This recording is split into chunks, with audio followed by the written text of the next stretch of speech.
Welcome adventurers to another night of dice, drama, and dungeons. Before we dive into the chaos, I'd love to shout out the incredible party and DM that makes this campaign come to life.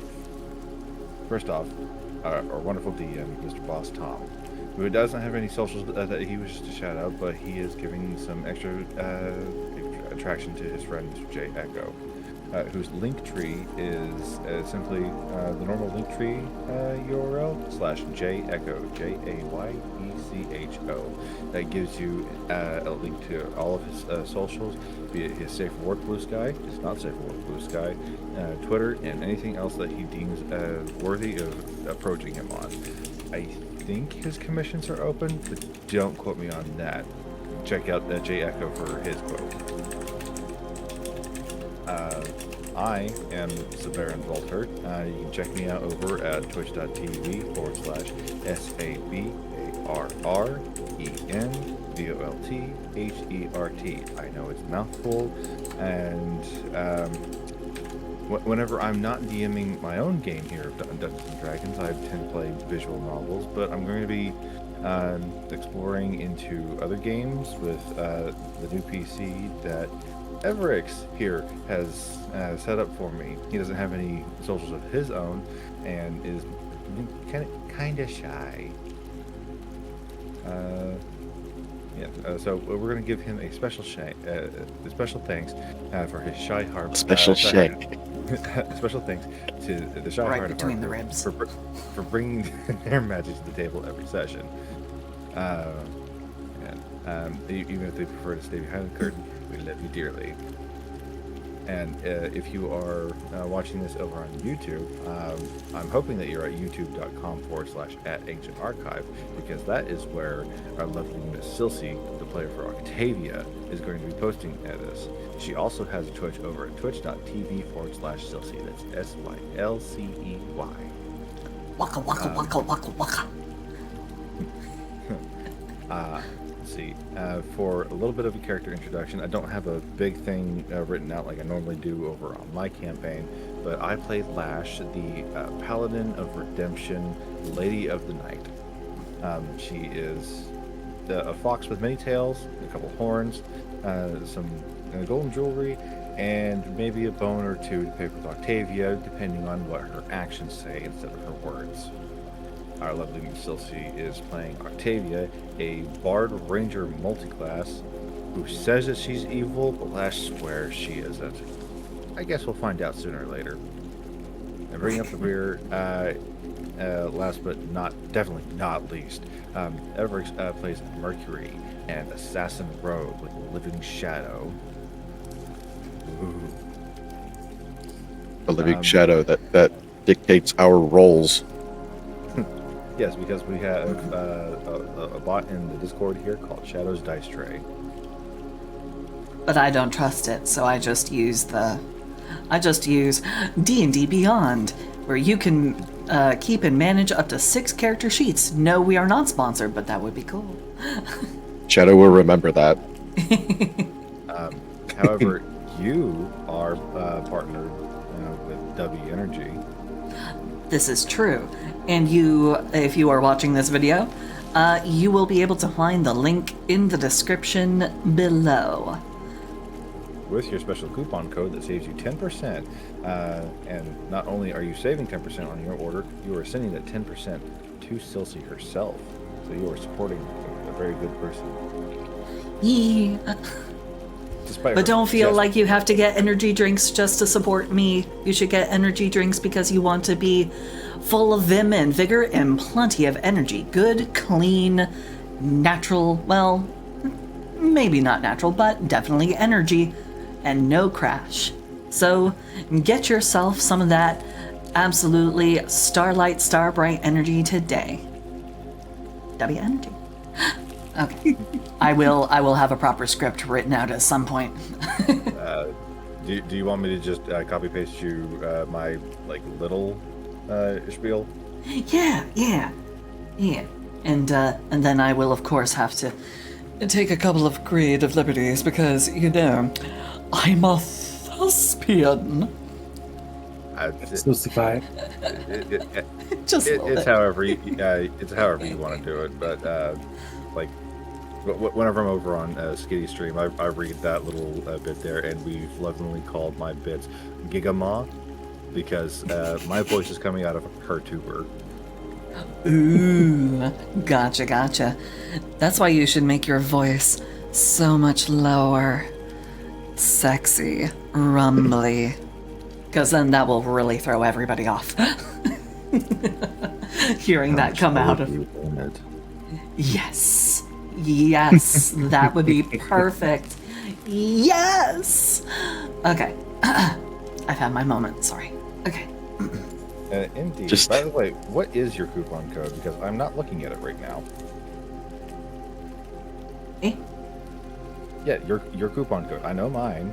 I know my wife's. What's your coupon code? Oh, give me a moment. It's in my email, and I can only access my email on my phone, which I have been on all day, and it makes me mad just to look at my phone because I hate Verizon. And my phone is taking a while to load my email. That's not encouraging. Oh no. Let's see, 1,395 unread messages. That's not the right one. Those are rookie numbers. Oh yeah, that's just my business email for VTubing. 6,186 unread on my basically my junk email, which is all of my official shit with my actual name on it. You know what? I can look this up later because I actually forget which box. Well, actually, no, it's over here. It's Silsey Starfork at yahoo.com. 59,648 unread. Oh God. Oh. You cut out. You cut out. What was that number?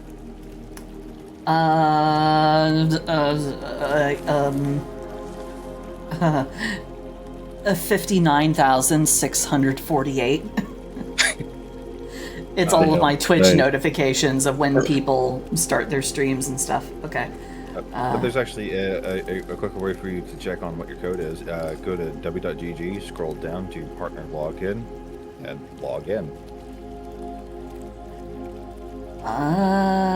That would be the smart way to do it.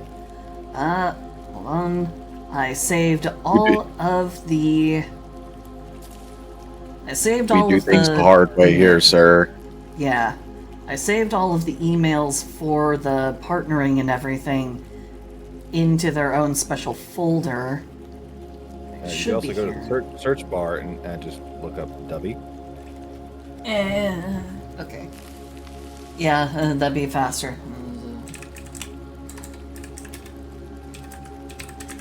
W Energy. What is with you people wanting to do things the hard way? I'm not smart, okay? We only do things the hard way here, sir. Sir, this is a Wendy's. I don't recall if there's an email that or a password that I put on it.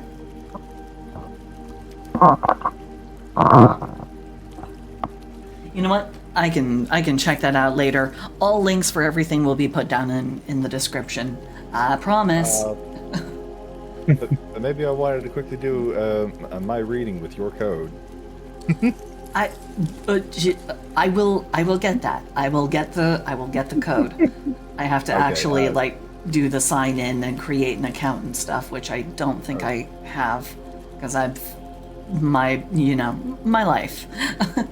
My life always in shambles. But when you got the partnership, like whatever you used to apply for the partnership, that is your login. But it asks for a password, which I don't recall. Okay then. Well, I guess we can go ahead and wrap up the shenanigans and finally turn our attention to our wonderful, very patient, very merciful DM, Mr. Boss Tom. Don't kill I us. thought you were about to say. I thought you were about to say wrap up the session instead You of say, wrap up. you say merciful. I'm looking at 2 spreadsheets of cursed items and dark bargains. Okay, but it's up to us to either touch them or accept them. Well, I'm right back, You don't would I? think. Writing it down under. You would think. Because I'm not Anyway. playing Magic. Anyway. When we last left off, the cave of the berserkers with the 2 white dragon wormlings had been dealt with.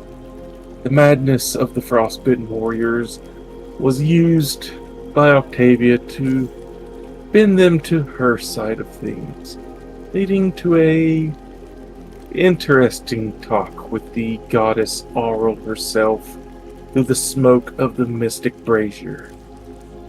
And from the sound of things, Auril was not entirely thrilled with her deal with the gloom. She has planned a mutiny. Further into the frigid wastes, the cave of the gnolls was found, and the gnolls within were in such a sorry state that the party took pity on what were seen as killing machines, instead reduced to pitiful, whining husks of what they once were.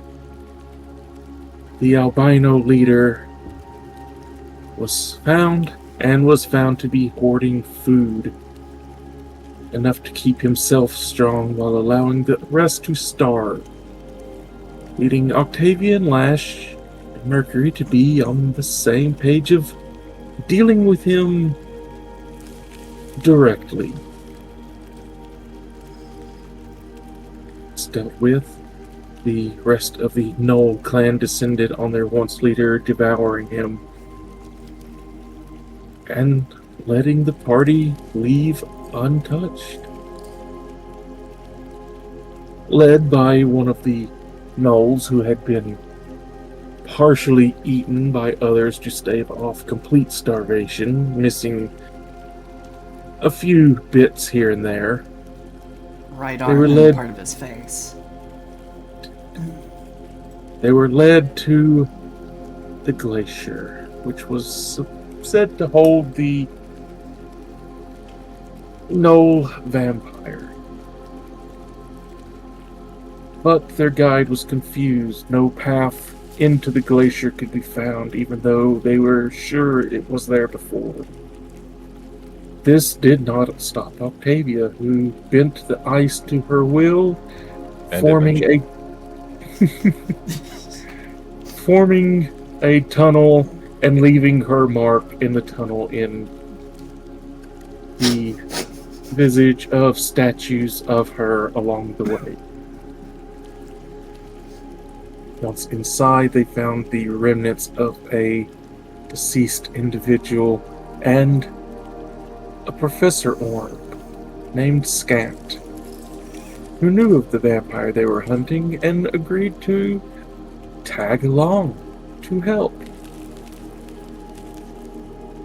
Partways into the caves, they found the ruins of what was a sky ship at one point in the past. A ancient sky coach. And some more of the green crystal in the form of a ring hidden in a safe on the ship. And that is where we'll pick up. You have looted the safe on the ship, finding a bag of holding, some amethysts, and a ring. Where would you like to go now? Well, let's see. We have the 2 paths that kind of sort of go back the way we came, and they are spooky, and I don't like them. They give me severe anxiety and indigestion. Then we have the one path down over here that we can partly see, and then this one that I think is some sort of like either a step or like a cliff or something. Yes. The path to the left, looking at it, it is rather smooth and slick looking, coming down from above. It would be hard to climb up, but you imagine you could if you wanted. The southern path is about a 20-foot set of ledges to be climbed down. Okay, so that's not a hole in the ground. That's a wall to climb down. Yes, 20 foot down. So it is either up or down.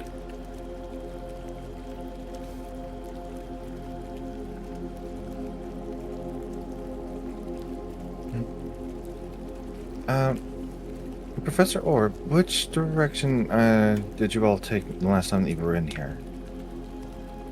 Well, we dropped down the small cliff face here, and then further in just a little bit. Well then, I vote we follow the same path for now. True enough, I don't see any reason why we shouldn't. They managed to get somewhat far last time, and I don't think up is necessarily the direction we want to go. Got my vote.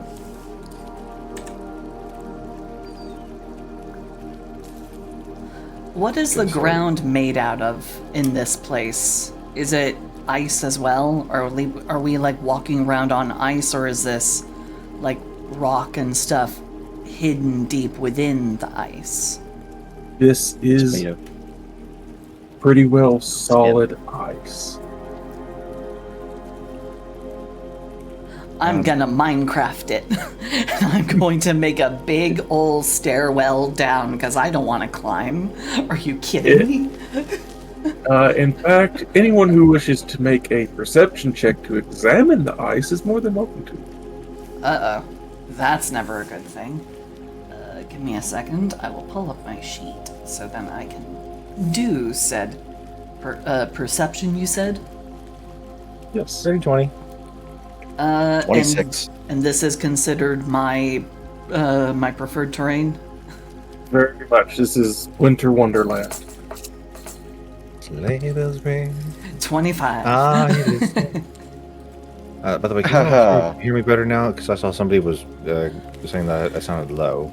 I had a little bit of difficulty picking up your volume, even though I set you up at 200%. It was really surprisingly quiet. Is it at a comfortable volume now? Oh, yeah. Yep. You are perfect. Awesome. Thank you. Sound buttery smooth. 20, 26, and 25. Wonderful rolls all around. No one will miss anything. Taking looks at the ice above you, below you, all around. The ice is remarkably clear in some places, letting you see deep into it, far enough that the light fades into the infinite black of this is very thick. This is a very ancient glacier.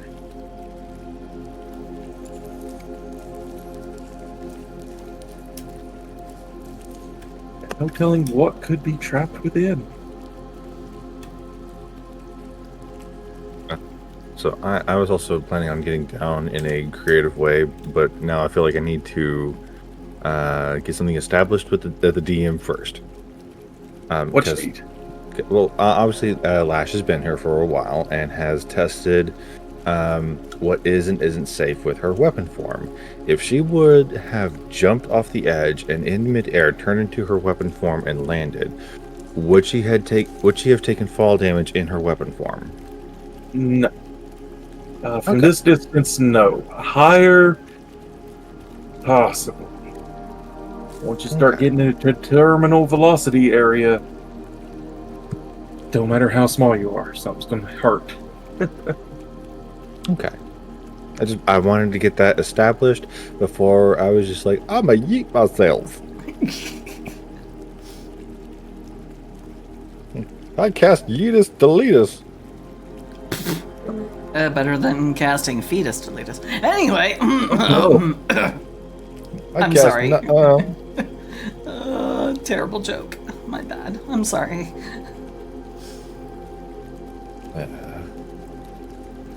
Yep. Octavia Anyway. will go ahead and do a Minecraft stairway, block by block by block, and make her way down. Make my way. Make her way. As you enter this room, above, sparkling icicles as long as long swords cling to the 40-foot-high roof of this cavern, the floor of which is strewn with frost-covered blocks of stone and a toppled pillar. Embedded in the eastern wall is a glittering stone tower that appears to have crashed through the ceiling long ago. The exposed wall is cracked and has a few small holes, but is otherwise intact.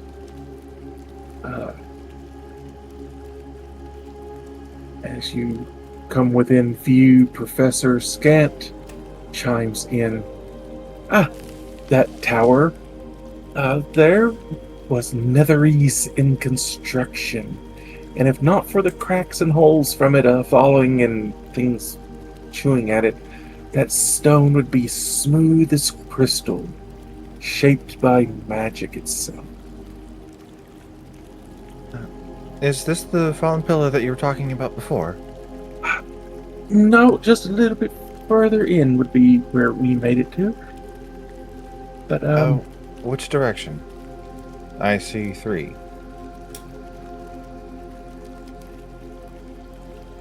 That would be the, middle one, we would say. I believe the left. I believe the one to the east there, or the west. The west would lead possibly back up, judging by the slope that's going up. Possibly to that room that had the steep slide.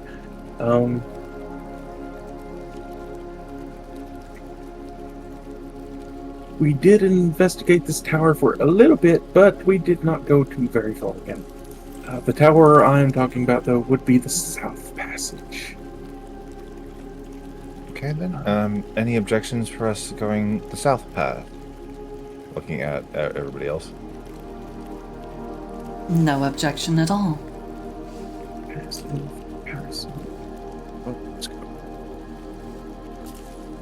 With everyone's passive perceptions. 16. 15. 18.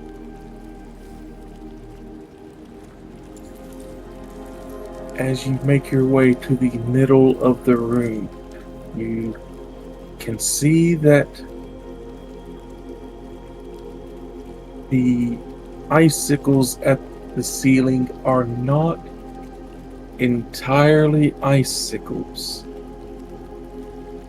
Dead stop. See, Are you about to bring out what I think you're about to bring out? no.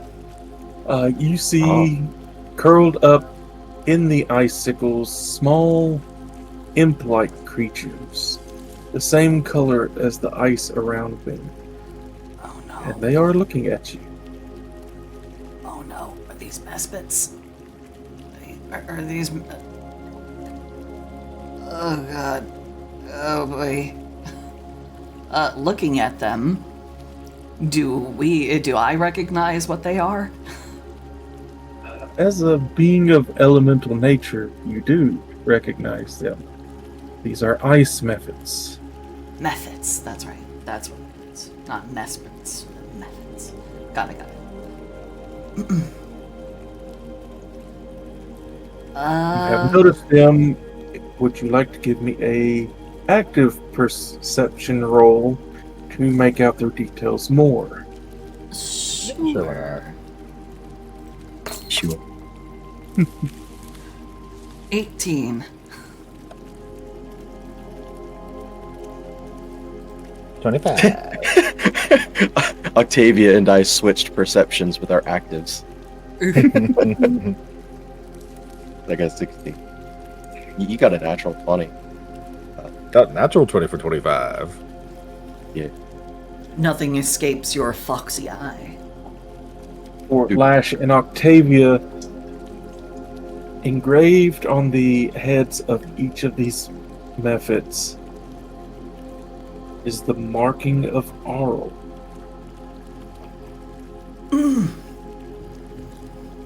Ah. Ah. Ah. Ah. That's problematic. Do you speak to them, or attack them, or try to get past them? What would you all like to do? Professor, were these things here the last time that you came through?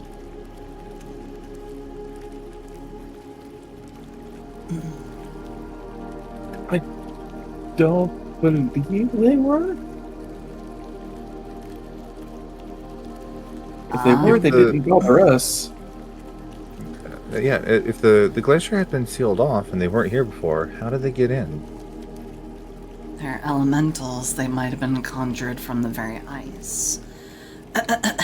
Sorry, give me a moment. It's been a while since I've spoken in this dialect. And she is going to speak in primordial to the mephits. We're just passing through. We have no quarrel with you.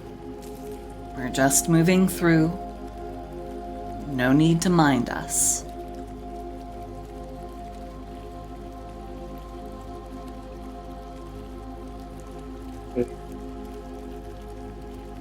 Chitter among themselves for a moment. Let's see. Lash and Octavia both speak primordial. I do recognize it as I was gonna say, does Mercury speak primordial? No, he does not. No. Yeah, primordial is pretty expressly elemental language. I have to ask these questions. I've seen Stranger.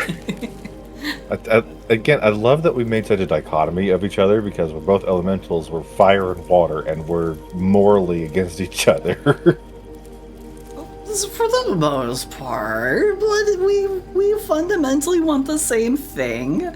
We just have very different ways of going about it. Right, you pay for stuff, I fuck it. I mean, I wasn't gonna say nothing, but I mean... For you, Lash, the primordial you hear back is a little hard to understand. Different dialect, but kind of same. Like English from England versus English from here. Same-ish, not quite. Octavia, you get it clearly, as this is the Aquan dialect of primordial, as one releases from the icicles and comes to float down in front of you. Flavor versus flavor. Aluminum versus aluminium. It is aluminum, goddammit. I will die on that hill. Everyone else can fuck off. Anyway, please continue. It is looking at you and the dragons. And then it flutters up and sniffs at where the smoke figure of Arl had stroked along your jawline.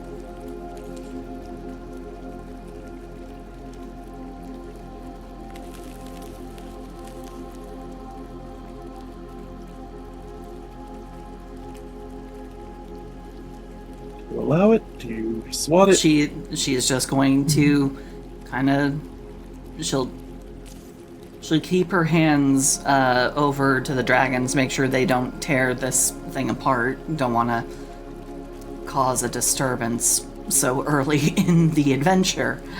So the ice method is stroking along her. It's sniffing. It is sniffing where the smoke version of Arl had touched her. Could I make an insight check? Indeed.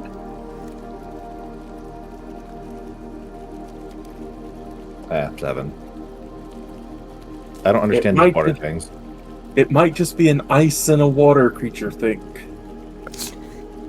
It's a different states of water thing. This thing is so hard for you. It then flutters back away from you and then returns to the others in the icicles. And you watch as they all wrap their wings back around their bodies, blending in with the ceiling once more.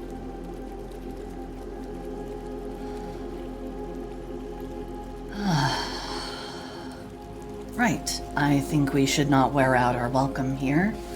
We should definitely move on. Alrighty then.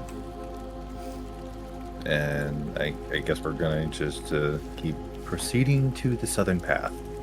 Yep. But Octavia will take a moment to also tell Lash and Mercury. I think they must have smelled Arl on me from when I spoke to her through that altar brazier thing. I'm glad you didn't get frostbite from it. As am I. But I really, really did not like her touching me that way. It was... ugh. Yeah, bad touch. Bad touch. Alright, so we make our way to the southern. That's...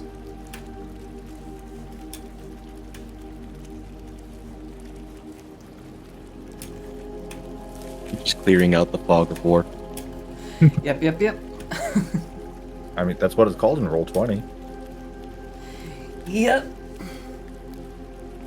As well as pretty much every RTS ever made, and RTSs, by the way, are my second favorite genre of game. So,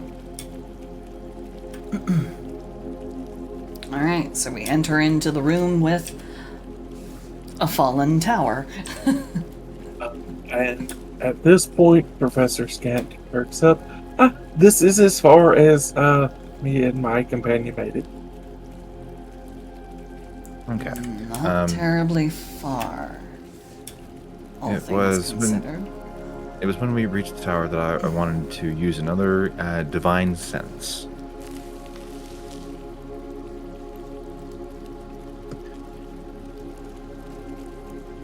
The description of the room, real quick.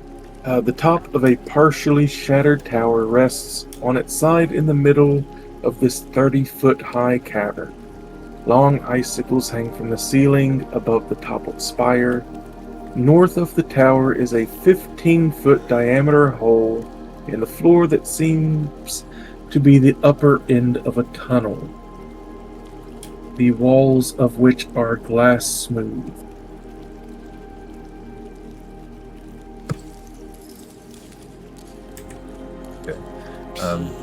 Eek. And before I do the divine sense, I'd like to get a little bit closer to the middle of the tower, just so I can cover more area. Yeah, about there. Because my divine sense only covers 60 feet. Yeah, that should cover the entire room. For sure, yeah. Oh yeah, no, it'll easily cover the whole room. It's 5, 10, 15, 20, 25, 30, 35, 40, 45, 50, 55. Yeah, no, you're good. It will be the whole room. Send out your divine sensing ping, and you get nothing back at the moment. But, I'd like each of you to roll a d12. Why? I don't wanna. I got 10. I'm scared. 2. 4. 10-4. Alright, so 10, Mercury. Big empty-ish room, hole, tower. Nothing fancy. Lash. Hear a stream of whispers. Can't make out what's being said, but you do catch your name every once in a while. You seem to be coming from all directions.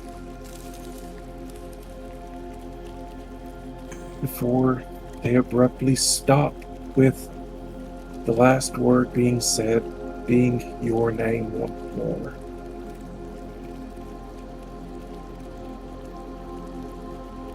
Octavia. Yours was 4. Yeah. You hear footsteps behind you as you move. When you stand still, you feel a hot breath on the nape of your neck, as if something is right there. Immediately whip around. The fuck? Nothing's there. I don't like this room. I think we should move on. Could I perhaps attempt an Arcana check to see if there's anything magical in this room that might be fucking with us? You can indeed. Would anybody else like to do this roll with the help action? Because You can again, either do, I'm pretty, I'm not smart. you can either do Arcana or Religion. I will take the religion. And I will I provide don't the help study. action. I don't study, I kill things. Does I'll make provide sense the that help action. Oh. 15. 15 Religion. You feel that this is a psychic haunting. Echoes of different pasts. Possibly echoes of futures.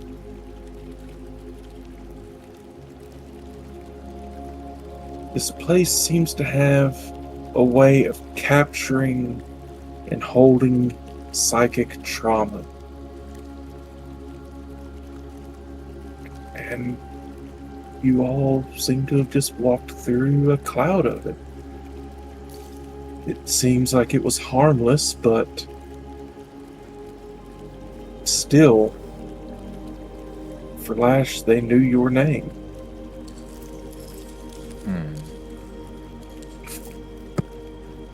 And Octavia is genuinely nervous. She does not like hot breath on the nape of her neck. Especially when she knows the shit be cold right now. And I certainly haven't been here before.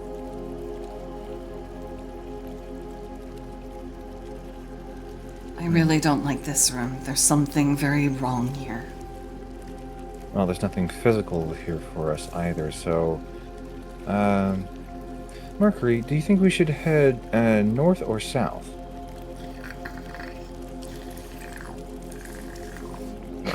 And if you do wish, you can also investigate the tower before you move on. There is... Oh, it's not buried? No, it is laying on its side exposed. You have the north path, and you have the hole. I mean, I'll pop my head into an opening, I guess. See if there's... see what the fuck is up, Kyle. I think it's I funny am that going out of all the rolls, Mercury gets the one where there's just nothing happens. It's just the tower. He's just too jaded. He's dealt with hauntings before. I am the drama. There is the hole in the floor and the north path. That south path is connected to Mercury. the hole. Mercury, I am the ghost. Let's see. How many torches? Okay, so Lash is going to light up a torch and follow Octavia around, and that'll be how she does the help action for any investigations on the tower. Yep. I'm just gonna kind of poke my head in and, give a cursory examination. Give a cursory investigation. At advantage, because help. Yes. Thank you. I like to help my sea star. Natural 20 for a 23. Yahoo! I like big rolls. I like In the- big rolls, and I cannot lie. Beat me by a second. What once was the walls now turned floors of this tower. You see several scattered desks, beds, and a rather large, age-worn wooden chest with a lock that seems held stuck with frost. Does the frost stay as Lash holds the torch under it? As you get the torch close to the lock, the frost begins to melt off. Okay. I will- I'll just. I will use hold this shape here for a water. moment. I will use shape water, and I will turn the ice into water. Also free up the rest of the chest from any partial submerging in the snow. As Lash melts the lock, Octavia, you dislodge it from the ice on the floor. And it seems the ice was the only thing holding it closed. And inside, you find several piles of broken glass and 2 frozen potions.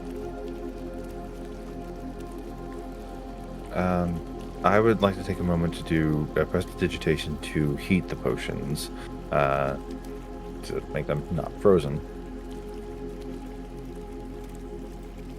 Right. That is As you still a heat them- cantrip I don't have.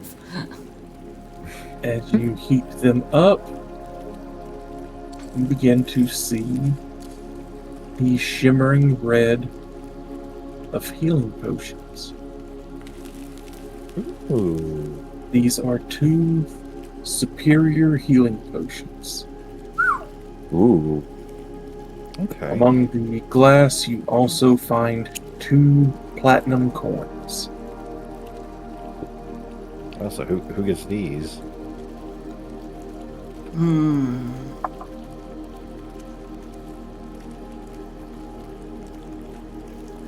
Because she's holding up one potion to Octavia, the other potion to Mercury. Mercury has enough potions of healing. Oh, how many do you have? 9 greater. Oh, okay then. The boy hoards. And I have Joanne. 10 potions, 10 potion bottles of coffee. Gotcha, so the typical stealth RPG player who just picks up potions when they go by the chest, and by the end of the game, I'm overburdened with all these health potions I never use. Well then, I have the ability to heal myself. Octavia, would you like to have the potions? These would be great in case of an emergency. Okay, well then, I'll hold on to the platinum pieces then, she says cheekily. But of course.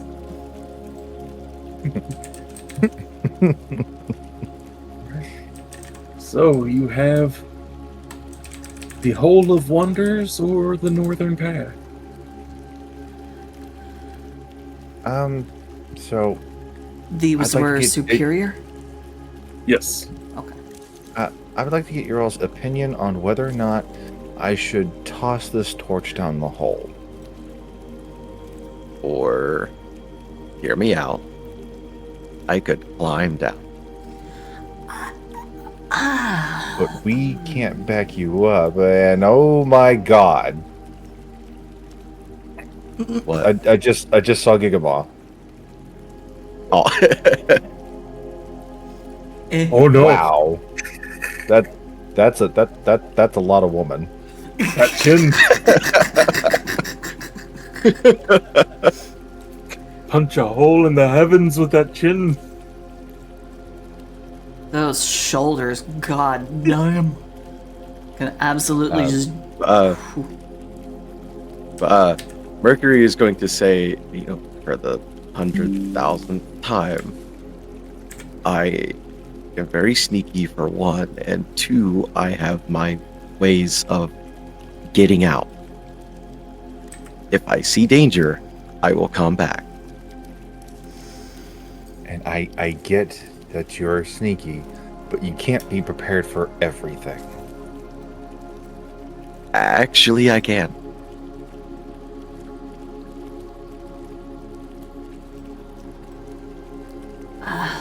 I've technically died twice. And you're looking right at me. Yes, well, we had an insane cleric's reviving wine, one of those instances. We don't have one on hand this time. Okay. But if you're if you are sure that you can go down there safely, we'll wait for you. Well, of course he can go down there it's- safely, and she holds her hand out to Mercury. Okay, well, if I get attacked by a vampire gnoll, it's on you if I get torn apart. Blood everywhere. Parts thrown up into the ceiling.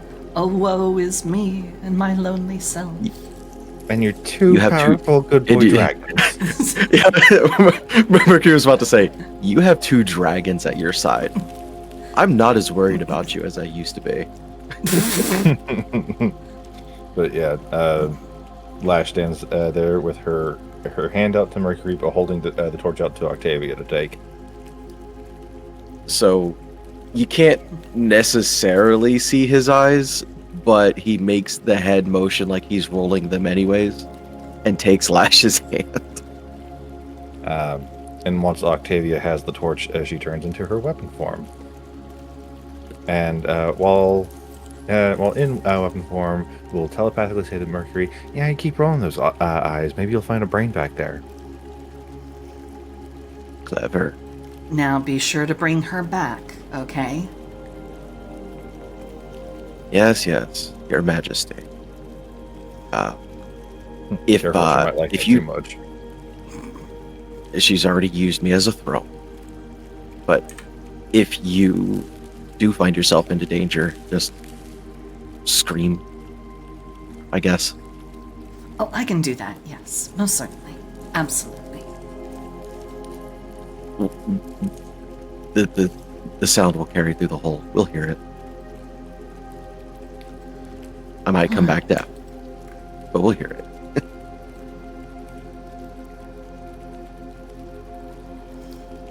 Alright, just be good. I'll wait here for you in this creepy space where whispers happen. I don't like the whispering. Mercury will look at her and be like he's seeing a thing like, whispers? And hands her one coffee potion. I think you might need this to wake up a little bit.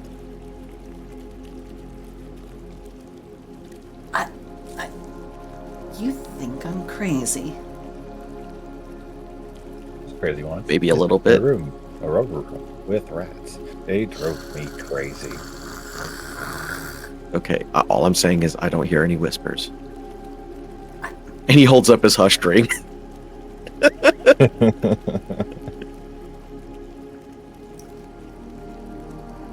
Now it is Octavia's turn for the eye roll. And you can almost hear her eyeballs rolling in her head. It's just like...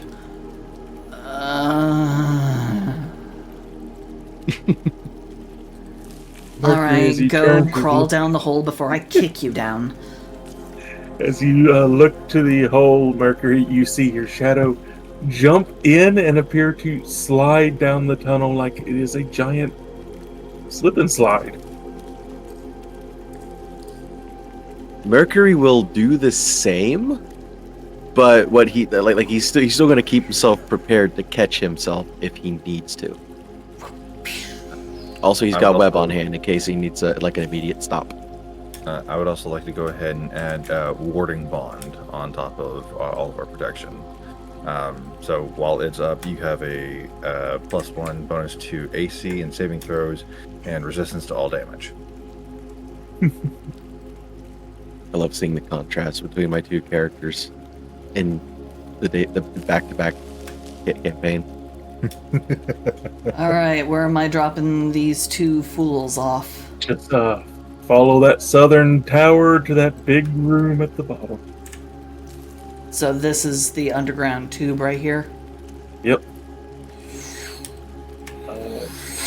Mercury, as you get close to the end of this ice chute, begin to feel rather hot, steamy air coming out from below. You get the sense that you might want to stop before you get to the end, because at the end it looks like a bit of a ramp that will launch you into whatever is in the room. Yeah, he will put his hands on the wall, slow himself down.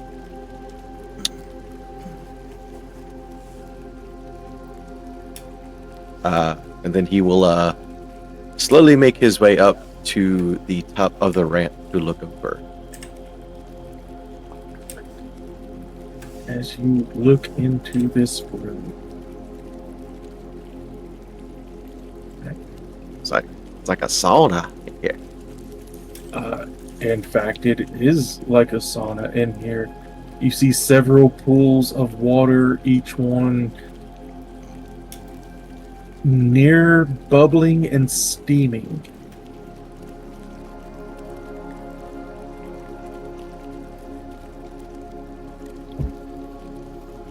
Don't tell Octavia about this place. She may never want to leave. Like a spa. You don't know her spa habits. Shut up. Let's see. Right, so the description of this room. This is Like the hot spring in the cold air, that would be like laying under an electric heating blanket in a cold room. Like you'd never want to leave it. This enormous cave has glassy walls and a smooth domed ceiling 40 feet overhead. The cavern contains two large pools, both of which have steam rising from them.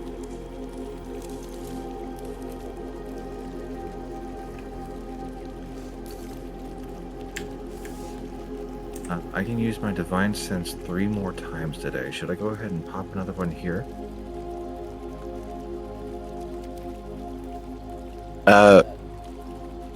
One second. Mercury is going to look around to see if he can visually see anything. Give me a perception check. Help action. I'm your best friend. Oh, 16. That was almost a yeah, it was almost a natural one. Oof.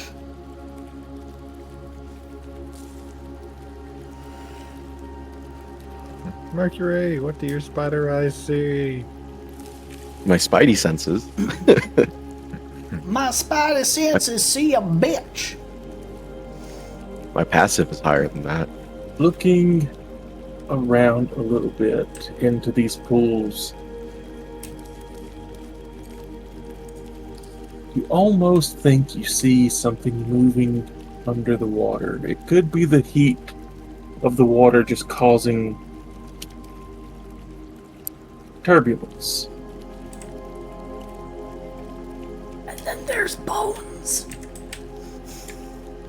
So, what can your divine sense?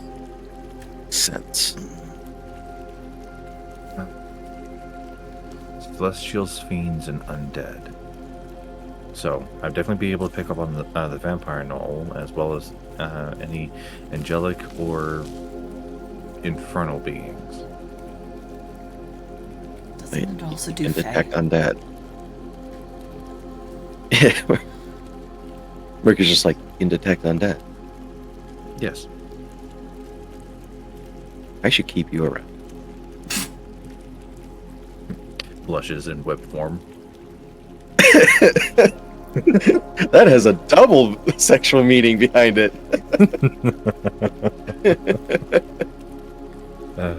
So should I go ahead and pop another Divine Sense? Or save? Said you have 3 more. Yes, I can do it 3 more times today.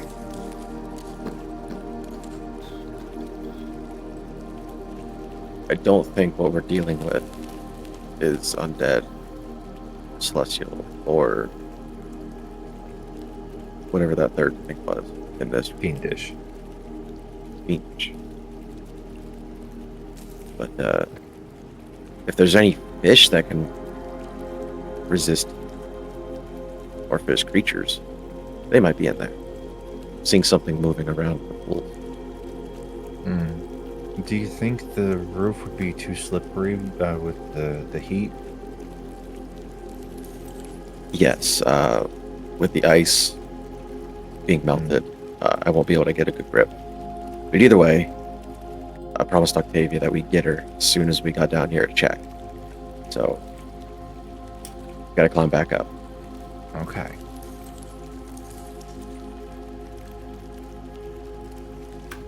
You know, it's nice being able to have conversations without worrying about giving our position away.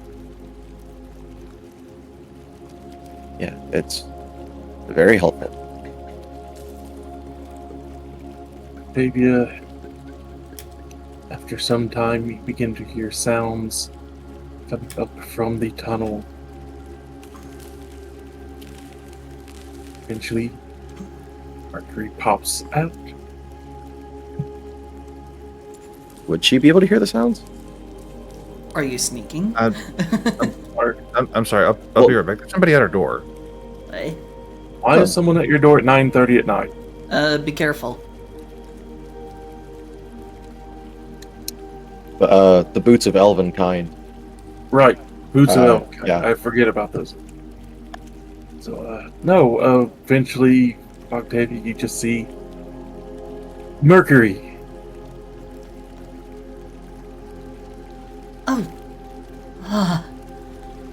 Oh. Gave me a little start there. Is everything all right? There's a hot spring. Oh. There's a hot spring down there. Oh. 2 of them, actually. Hmm. I'd be wary about dipping your toes in, though. There's something in them. Something? Something moving. I don't know if it's the current or a creature, but I did as I promised. As soon as I went down there, I came right back up. She gives you a genuine smile. An actual genuine smile. Thank That's a first. you. Thank you. I'd be lying if I said I wasn't a little worried.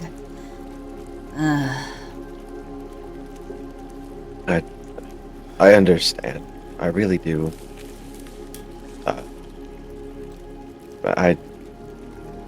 I know. You were perfectly fine. Nothing saw you, nothing noticed you. I can't help but worry. Especially after having seen you die once before. Really, the only thing that's killed me was my own teammates. So...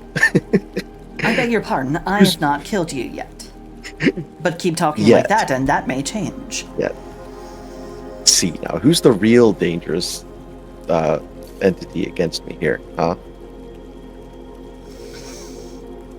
You know, you are lucky that I actually do like you enough, and that we are in the middle of something very, very, very dangerous and important, and I know that you're way better at killing things than I am, so I'm going to be the nice one, and I'm gonna let that all slide. So, do you think that it would be possible for us to move past whatever might be in those hot, steamy waters? Or do you think we should maybe try the other path out of here? I didn't feel like really we have go plenty of- exploring. I feel like we will have plenty of room if we try to navigate around the outer edges of the pools. There's plenty of room in that area, but it is hot and steamy. Okay. Also, and he goes to the hole and he gestures to it and he goes, "Speaking of slides." Gotcha. He's trying to he's trying to have some humor now since he's still learning how to humor, but he's trying. Well, I've got my entourage. I think we can go ahead and make our way down. You're sure that we can go around the pools? Yeah. Okay. All right. I need the both of you, and she's going to speak to her dragons. I need the both of you to be on your best behavior. Don't go jumping into the water. We don't know what's down there. Stay close to me. I'll do what I can to keep you safe. Okay. Also, the Mercury's answer was going off of player me's best memory because even I forgot what exactly that looked like down there. Okay, so yeah, there's a walkway around Yeah. the pools. Yep. There's also a lot of bones, which you didn't remark on. I am concerned. But Well, also the DM didn't say anything about bones, so I'm concerned. But okay. who was at the door? Oh, my younger brother Sammy, he was dropping off Lily's diaper bag, which we left out Oh. the bar. That's right. I forgot he was stopping by. Good. It wasn't a home invader. Good. Glad you're safe. Oh, if it was a home invader, I'd be down there faster than 2 hours. Let me tell you. I mean, I have access to a lot of sharp instruments and blunt instruments, and I'm always armed. I flex like you can see me. I have guns, like not armed guns, actual guns. The Bang Q. I am gun. recording, by the way. I am recording, by the way. Oh, forgot about that. It's all good. I have pews, so it's church friendly. All right, Octavia, you hopping in? Yep. I'm putting one hand on each of my dragons, keeping them close, as I'm gonna go ahead and let Lash and Mercury go ahead and slide in first ahead of me. Because, yep. Hey, this is a family-friendly YouTube channel. You know, Yeah, We won't go that Sec- far. But sexual ennui is one thing. Talking about pop and pew pew pew. You know, especially in IRL context, it's a little different. I was making joke because you said slide in. I mean, If, you know. anyway, that'll also be good too, because if either Dragon or Octavia, loses their grip and starts falling fast, Mercury still has his weapon to stop them. Wish she would be covered in Mercury's sticky white stuff. Well, you heard it here, folks. The spider is just leaving. The spider boy is just leaving his sticky white stuff all over the place, trying to catch up all the ladies in it. He does have a new appendage that he hasn't had a chance to use yet. Enough. enough. No. Let's Okay. move on. Move it on. So, Since Mercury has the ability to climb up and down walls, he has no issue stopping himself once he gets close to the bottom. Octavia, as you slide, I'm going to need you to make me an athletics check as you get to the bottom to kind of relying on my dragons Slow here to yourself. do that? Because that's a bad idea. Have me do it. Yeah, if you wish to, they can indeed. Put their muscles through. It's definitely better that they do it because I have a +0 to athletics. Alrighty, so for them, it'll just be a...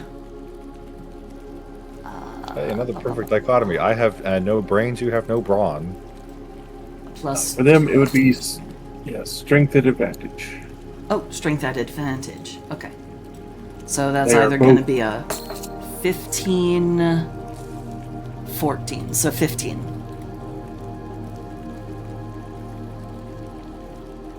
15 is just enough to keep yourself from being launched into the water.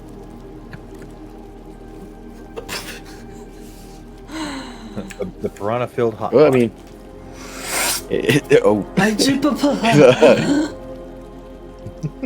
She is Yeah, just but, tightly gripping both the dragons like... you might have given me a little bit of warning about this. well, all you would have had to have done was scream help, and I would have stopped you. Yeah, the entire way down was like a slip and slide until you got to the bottom where there was the ramp, which would have launched you into the hospital. Okay, well, adventure ho, yay. Okay, gets up and kind That's what my of backs friends away call me from the during water. D&D. I am the adventure hoe. God damn it. Ugh. Anyway, Okay. once we're down at the bottom of the ramp, Lash will go ahead and turn back into bipedal form. Okay, so which path out of here do you think would be best? I see 4 different ways. You've got another ice chute. It looks like the exit of an ice chute to the southwest. And you have a north passage, a east passage, and a southeast passage.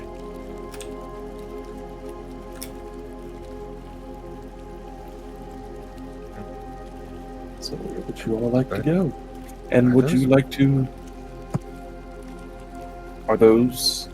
Are those bones leading to the east passage? Huh. Just kind of bringing that to the party's attention. You didn't mention bones. I'm mildly concerned. Well, I didn't see bones, which makes me mildly concerned. Glad to know that we're all on the same page of concern. Okay. I wouldn't go towards the bone. We are looking for a vampire, so maybe bones means victims means we're getting close? I Bones will means enemies that away, I and will enemies that follow away your means logic. progress. I will follow your logic. Let's go ahead and follow the bones. If video games have taught me anything, it's that if there's enemies, then I'm making progress. Whenever we get around to being on that side, closer to where the bones are gathered, I will go ahead and pop another divine sense. Octavia will take a moment though, and she is going to pop her head into this hole because she's kind of seen that by the time she gets to about here that it kind of looks like it doesn't really go anywhere in particular. So she's just going to kind of poke her head in briefly. You come face to face with a vampire, Noel. Ah, well then. Hey, that would save our search.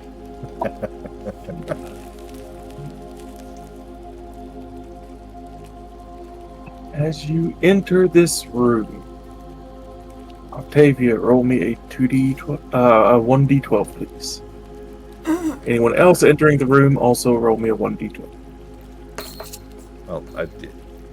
I guess we're 12. all not using the divine sense yet, so That one did a long twirl and pirouette on its edge, but it's 9. a 12. another 12.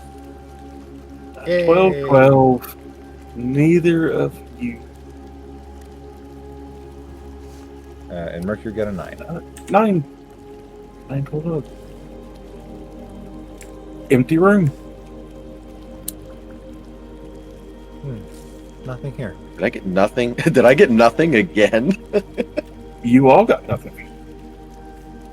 Huh. I wonder if it's like 8 and lower. Well, it doesn't seem like there's anything in here. Let's continue on to the bones. Oh, so you're going further in.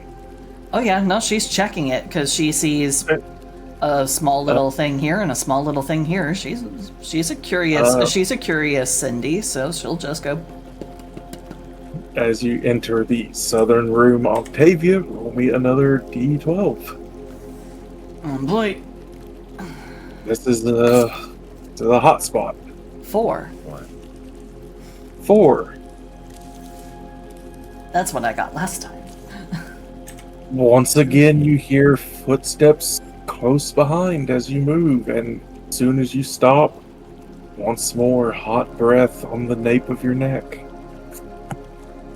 She like jerks and waves her hand behind her like.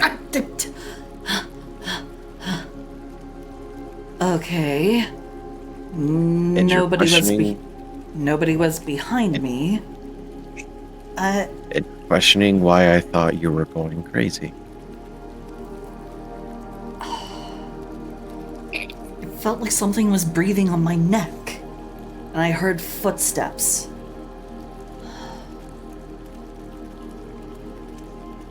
I didn't hear anything this time. I didn't see anything. This time. What do you mean this time? What did you...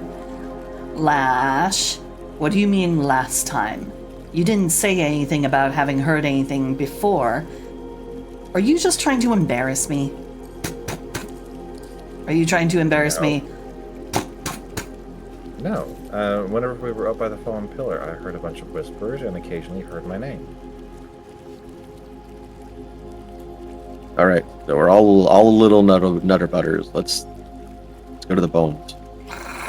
Okay, if anybody does enter that northern room, also roll me another D12. I mean, yeah, she checked every room because she's curious. You're like One more Caleb D12 from Stars. Octavia. 3.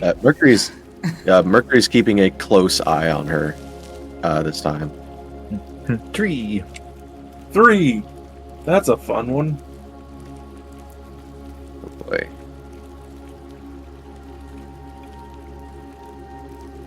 As this is a group. So at first, Octavia, you look in the room, you see nothing. When you turn back to your companions, Uh-oh. you see their flesh withering. Black worms coming out of their eyes, nose, ears, mouth. Your dragons rotting with the same worms. Lash, Mercury, you see this effect on Octavia.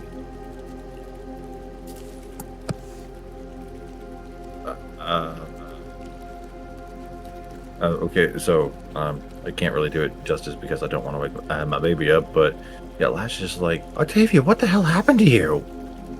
What happened to me? Mercury's what happened to gonna you? Mercury's going to go up to her and just say like, don't move. And he's going to try to pluck one of the worms from her. Your fingers pass through the worm, and as soon as you try to interact, the vision fades, and you are all whole again. I don't like this place. I told you. This place is just wrong. I would rather go take on the Lama Sombra. Again. In due time. I'm not sure if I'm quite on that page, but I'm close. I'm close to you on that one. Nearly there. That thing we could I've got a score to see. settle. Okay, I think wayward exploration is not the way to go. I just thought we'd already found some lovely treasures. I was curious. Let's definitely stay on course. I will suppress my my urges for acquisition. All right. What we can do is, since we've already been faced with an illusion like this, if anything happens, we can at least talk normally to each other. And if we talk normally to each other, then we'll know that it's just an illusion. If anything Okay. happens, ignore it. Yeah, if we can identify that it's an illusion, we can take a deep breath and keep moving forward. I also think it would be wise if we came up with a passphrase or a password, just in case illusory other selves come into play here. So, How about pie? I'm alive and not dead. Lash, darling, could you? Lash reaches out her hand for Octavia. Thank you for understanding. And she will take Lash. And she will go into her weapon form for the limited telepathy. Yeah, I kind of figured that if we were going to make a secret password, we wouldn't want whoever else to hear it. And in Octavia's head, yes, definitely. Okay, so the password for me, The safe word. my my safe word. I can't think of a better goddamn word for it. God damn it, you got it.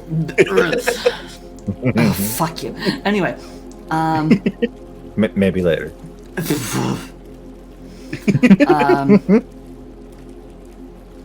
my password is going to be fish and flutes.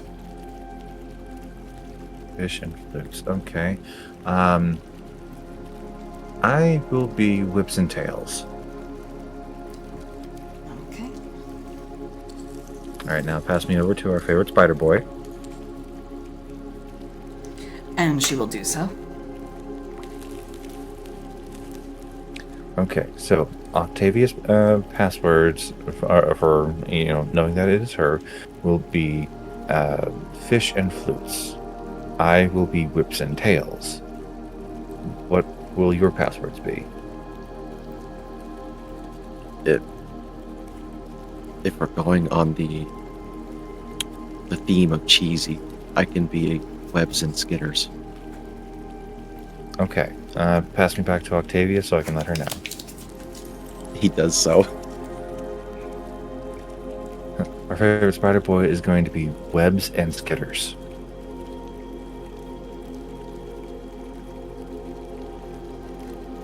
Totally not me writing this down on a post-it note. What? Not webs and fangs? Webs and skitters. Okay. All right. Okay. Lash will then go back to bipedal form, and whenever they get to the bones, she will pop her divine sense.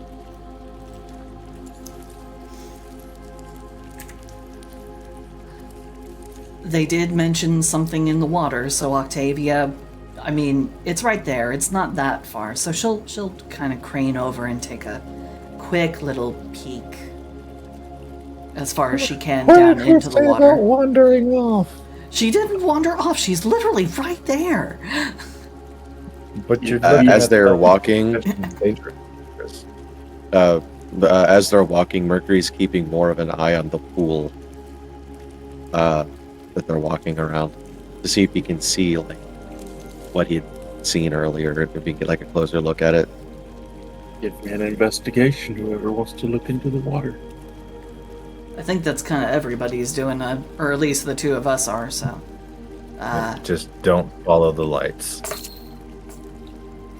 10. 6. You see the top of the water rippling like you would expect hot water to be kind of rippling the surface. Bubbles, bubbles, bubbles, bubbles. My bubbles. Octavia is going to do something silly. Not smart. Definitely silly. Potentially problematic. But she's going to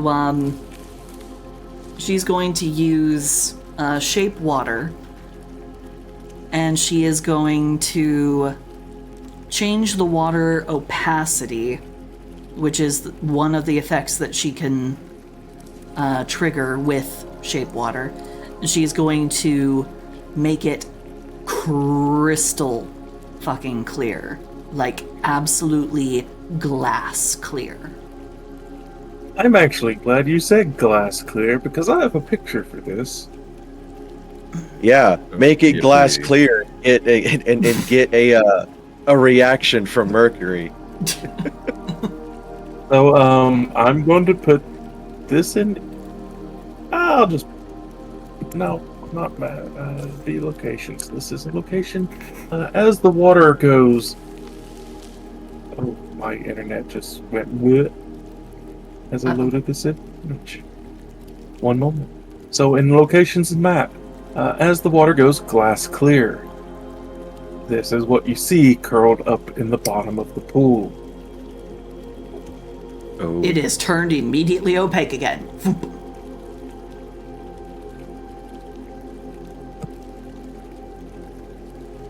Who would like to make a nature check?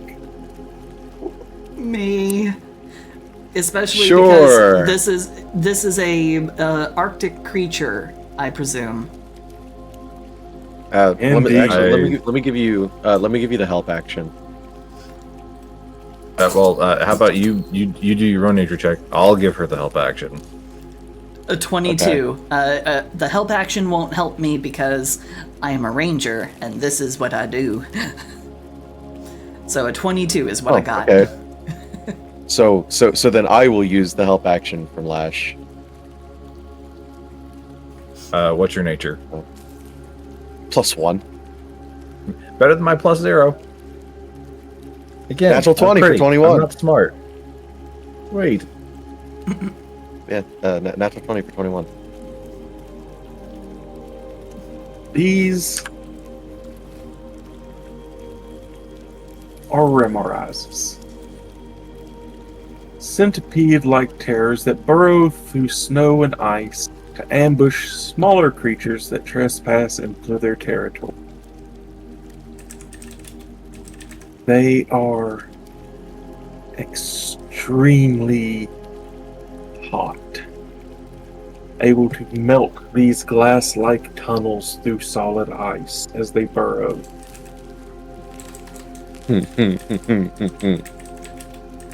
And with it curled up in this pool, you are in a spawning ground.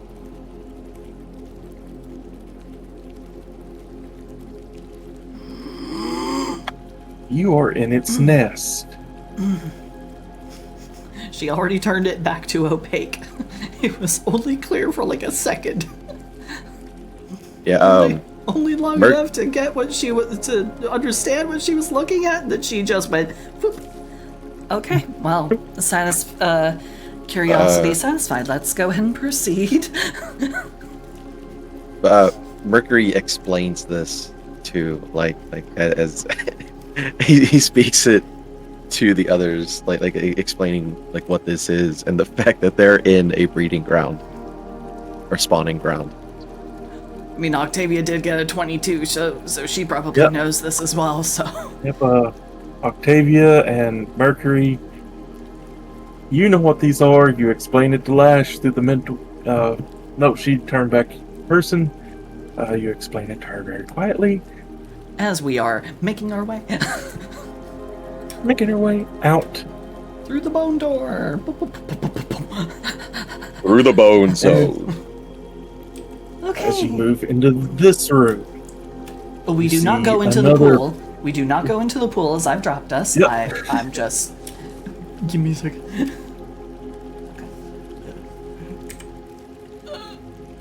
So in this room, once again, you see a bulbous cavern, smooth as glass walls and ceiling.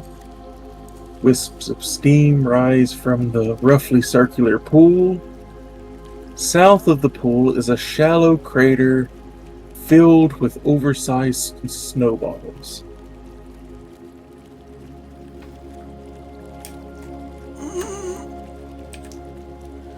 Oh my god, I'm just here to kill a vampire doll. Well, nothing is ever simple, is it? I'm I didn't going realize to. we jumped on a completely different infestation. Well, to be fair, With- this is very much their own natural habitat.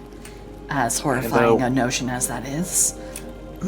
With your rolls from earlier still in effect, those oversized snowballs, eggs. Eggs. The eggs We don't are touch them. the eggs are in a state of hibernation while out of the water, but if placed in the heated pool for 6 to 24 days, they will hatch. So the mother has laid these eggs, but is keeping them unhatched for now. Probably because You there's know not what? enough food. You know what? I don't feel like going towards any of the big openings for the moment. Let's see what's in this little doorway over here. I concur. And let's be very ginger with our steps. Mercury As walks Lash normal. just crunching through the snow. As you enter this small room, and it is a rather cramped little room, D12s from all of you, but there is also something else in it after your D12 rolls. 5. 2, 3, and 4. Because I'm also rolling for my dragons since they followed me in. Oh, hey, I got something breathing hot on the back of my neck now. I mean, we'll say that I'm the 2 and that the 2 of them are the 3 and the 4.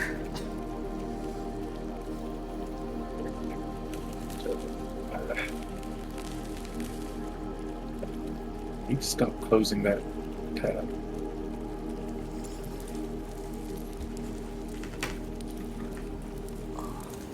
Alright, so Mercury 5. Yep. This is also a party effect one.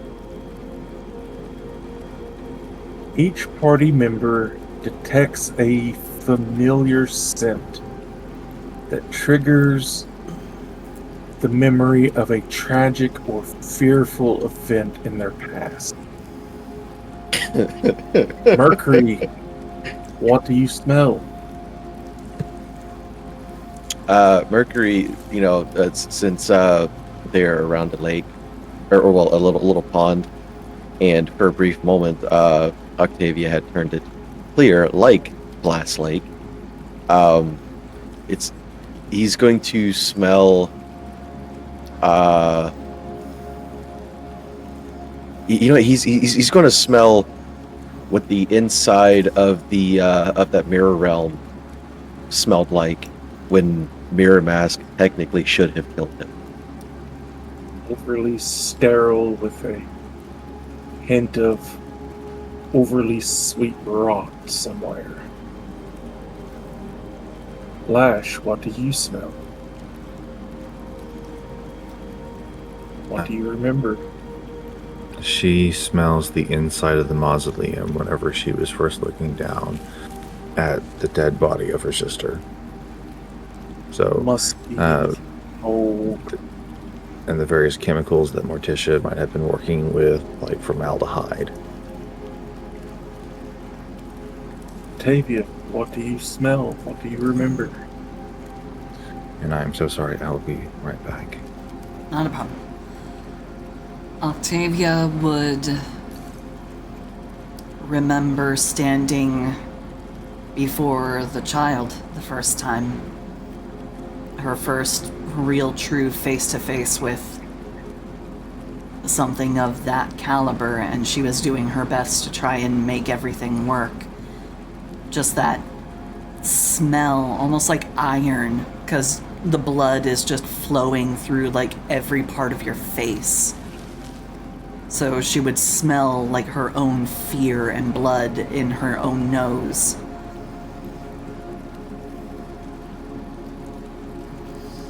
Where it comes, where it goes, and the smell dissipates. I don't like this room.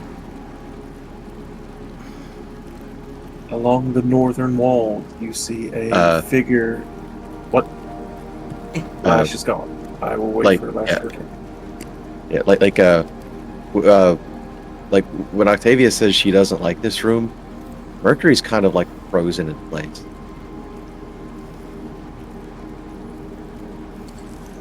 Like the smell made him feel like he should not be here. He's just like, frozen back. Like one of the first times you've actually seen genuine fear on his face.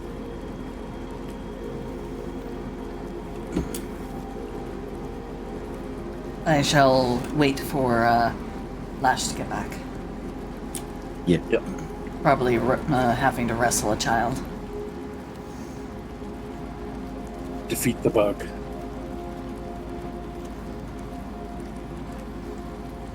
Defeat the bug, absorb its power, learn through its fear.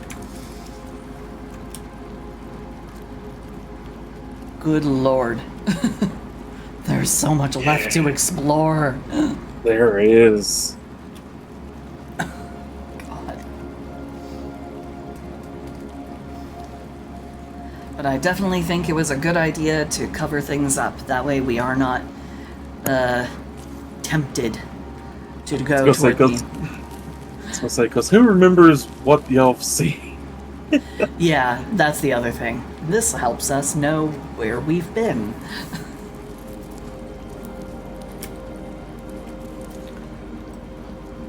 Mind you, the other way of getting down to this spot is a real long, truncated path through a lot of crap.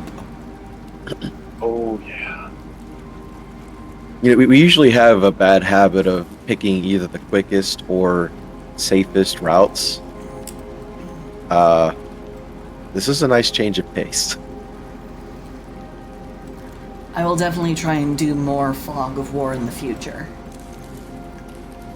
And for a map this big, there was no way I was going to remember anything that's on this fucking thing. Right.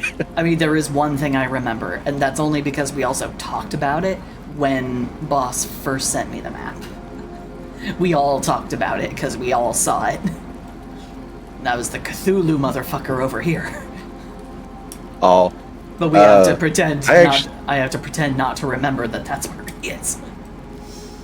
I actually don't remember the Cthulhu thing. I'm pretty sure I mentioned it at the time, but it's the eggs that I remembered, and I'm pretty sure that it was eggs because I seen that and I'm just like, that looks like eggs, but I didn't know they were actually eggs. I would not have put that. I would not put two and two together and have gotten that, but boy, oh boy. Actually, there is one thing in this room that I cannot stop looking at. This claw. Looks like a dragon tooth. This claw-looking thing. I wanted... If you move down to it and examine it, I'll tell you all about it. But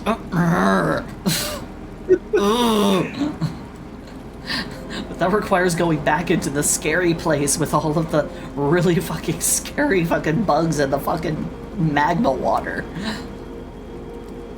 Yeah, and as an added bonus to your high rolls on figuring out what the Remorizes are, those aren't hot springs. That's them sleeping and melting into the ice. Ah, I see. Yeah, That is how hot they are. When they lay down they form a circle, laying their head on their tail, and they melt a roughly circular hole into the ground. And once they get deep enough, there's enough water to act as kind of like a coolant to where they don't sink further. So, if they make a roughly circular shape when they sleep, what's up with the big puddles? yeah, stop putting things in my head. Multiples.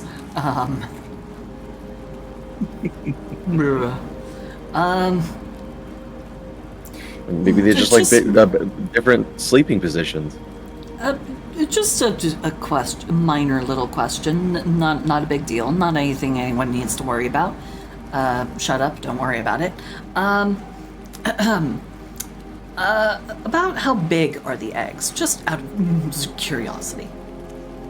About how big are the eggs? I mean, they are in 5 foot by 5 foot squares. Yeah, but I mean, also, not everything here is perfect to scale, because I mean, those are some pretty motherfucking huge bones then.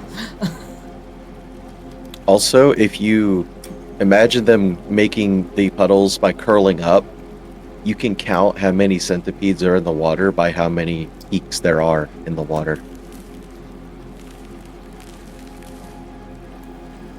Because they'd be curled around them.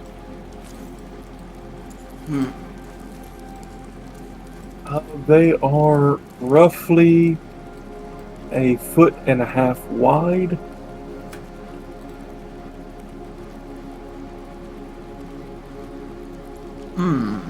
Would you like to gather some? I didn't say that.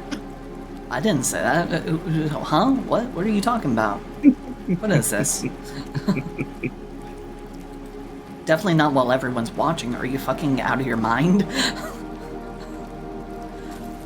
I saw Jurassic Park 2, okay?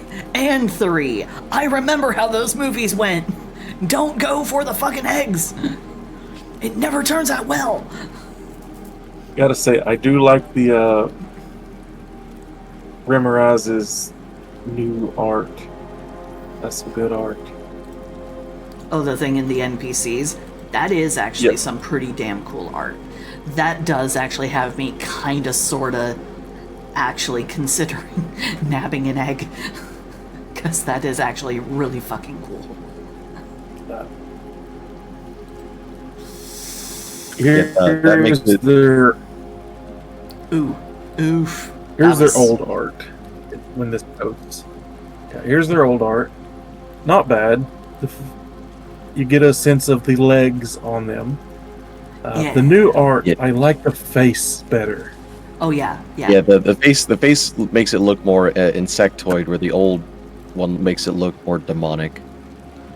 Yeah.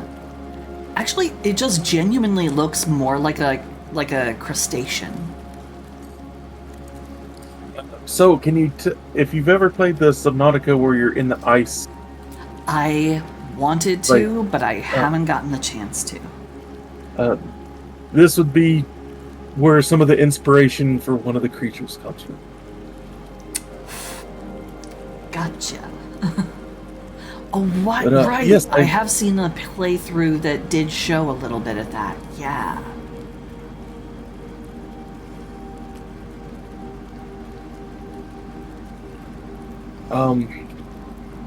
Here's something else. Part of their lore, since again y'all did get rolled pretty high. Young ones. Frost giant hunters scour the icy waste for Remoraz nests and eggs. The giants prize young Remorazes. which can be trained from hatching to obey commands and guard the giant's icy citadels. Unlike the fully grown specimens, young Remorazes gnaw on their victims instead of swallowing them whole. Huh. Interesting. Bad employees get sent to the Remoraz. No, They do grow never. and they do grow into Yeah. huge creatures. The whole But new not way of getting overnight, fired. right? No, it does take some time.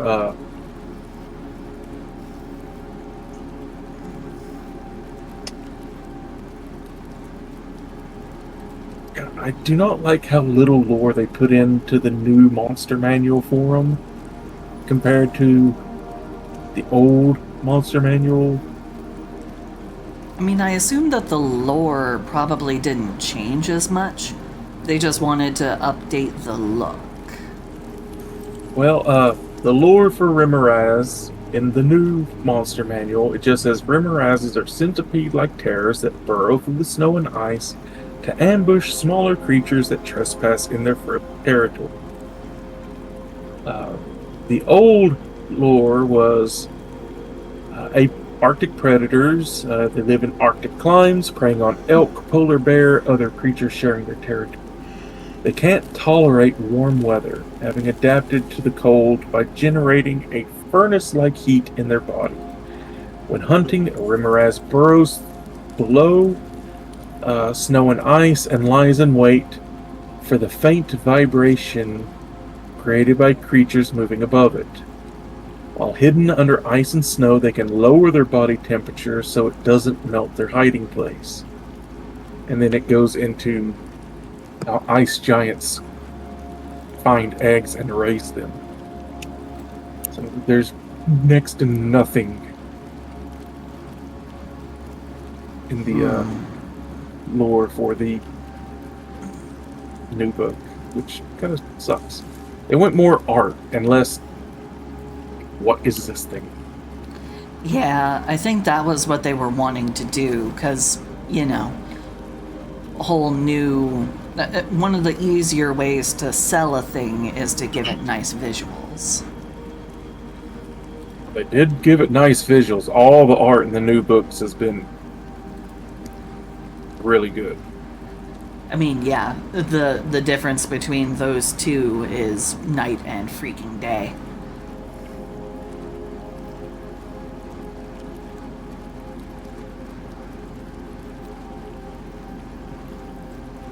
Like,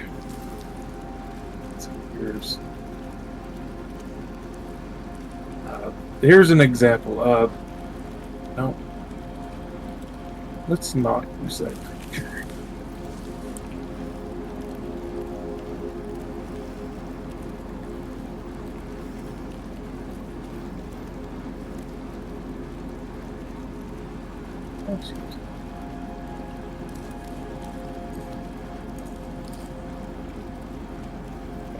I just realized I just saw the art for the new Beholder art.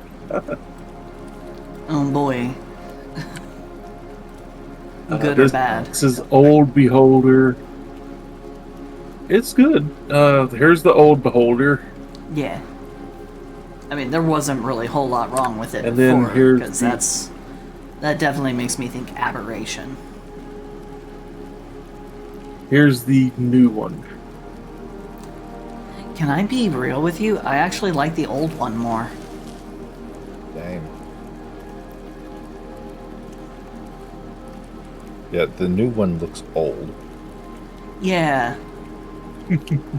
The new one looks like it looks, I think it's the fact that it's a little bit more like toony and stylized, I think, is part of my problem with it.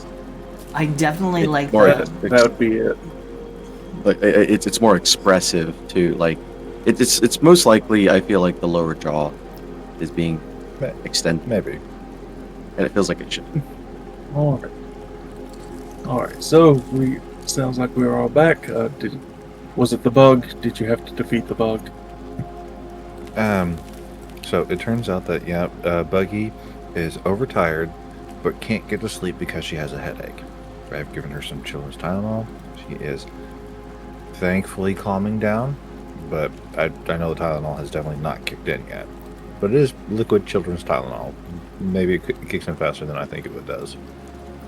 They do metabolize it a little bit faster. It can take about 8 to 10 minutes for it to start showing more significant effects, but it's pretty good. Not me, who used to work at a pharmacy. Okay, so, right, boss, you were talking about something that we were seeing on the wall somewhere? A figure? On the northern wall, slumped against the floor in furs, holding a spear pointed towards the door. They are long dead. You can tell the skin is drawn back, mummified. They seem to have fallen asleep guarding the door and never woke up.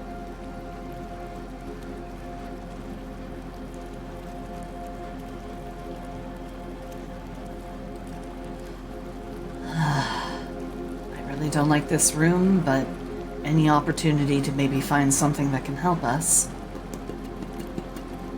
She's gonna go ahead and give the body a once-over. Honestly, Lash will join you and give you the help action in your investigation. Investigation She's not doing well right now. Oh yeah, neither is Octavia. Actually, nobody is doing well. Nobody is doing well in this room. Everybody is having a bad time. 15, not very high. You find some... You're not sure how old they are, but due to the immense cold, you find 3 preserved rations. You find... Sorry. You find 3 frozen of questionable age rations. You find 17 silver, 15 copper. You find a small folded piece of paper that, when unfolded gently because of the age, a claim ticket. They have something in storage at the Dwarven Cairn. And this is the ticket to claim it. Huh. Does it have a name that I recognize? Everybody add 5 copper and 6 silver to their... Or 5 silver to 6, yeah. 6 silver to their inventory. You said 5 copper, 6 silver? Yeah, 5 copper, 6 silver. Divided equally. Nice. There is no name, but along the top you can see perforation marks where the top was torn off, and there are numbers on it that will most likely match to another set of numbers. Huh. Well, would be a shame to just let whatever is sitting in storage wait forever.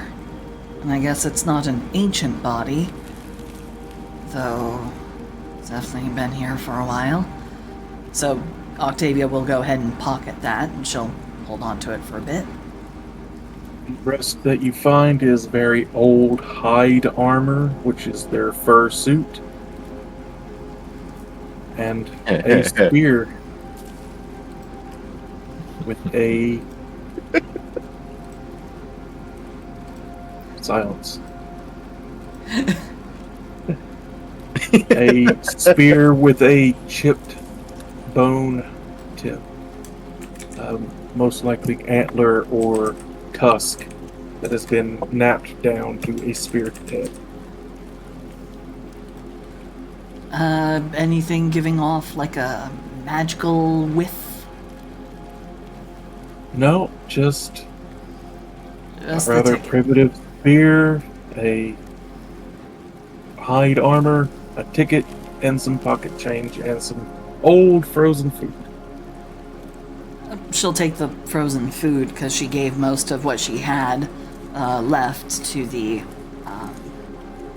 No. gnolls. Enjoy your kid cuisine.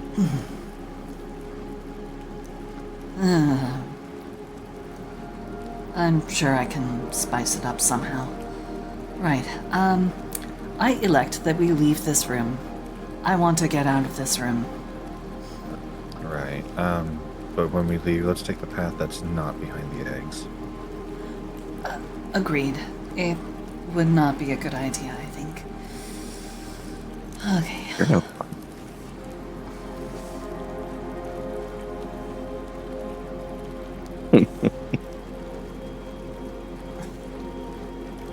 Not going north. Yep. Carefully. And Lash is trying to get her head back in the game. So heading north. This would be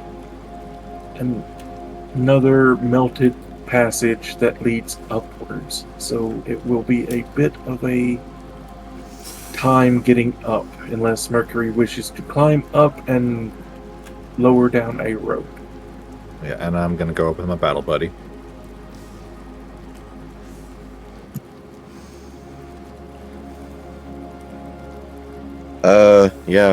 Mercury will fashion a rope of web. He will. He won't go too big on the sticky.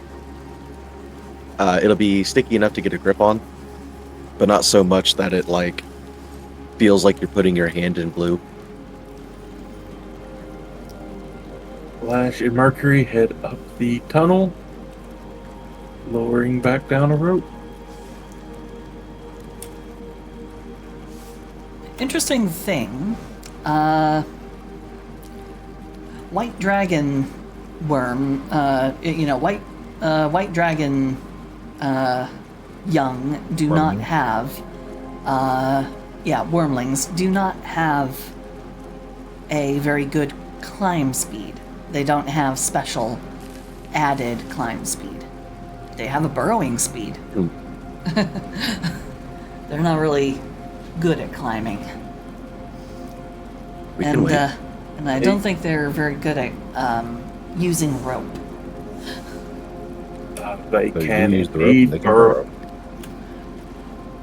Here's something else, though. They do have ice walk.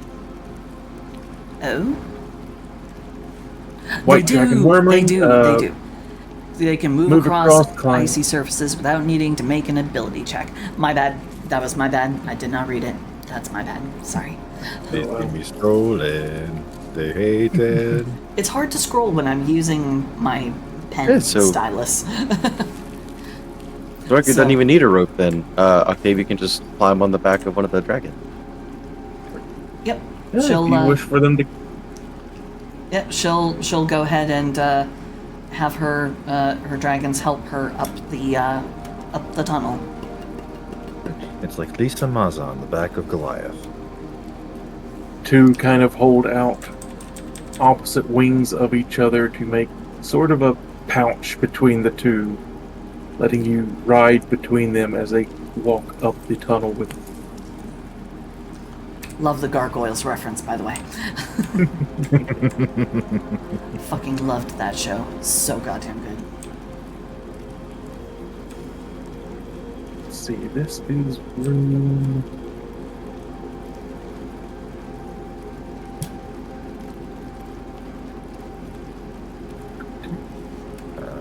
Lash is still feeling kind of puny, so she's probably just going to stay in weapon form for now.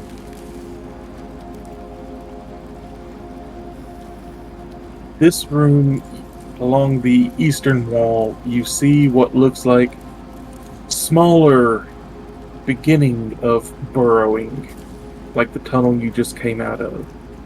The young were up here attempting to learn how to melt through the ice.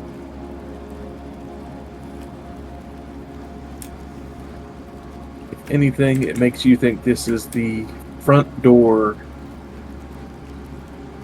to their nest, where the young are trusted to go out when the mother is not around or close by.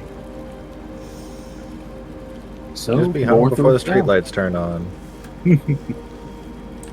Those were the days. North or south?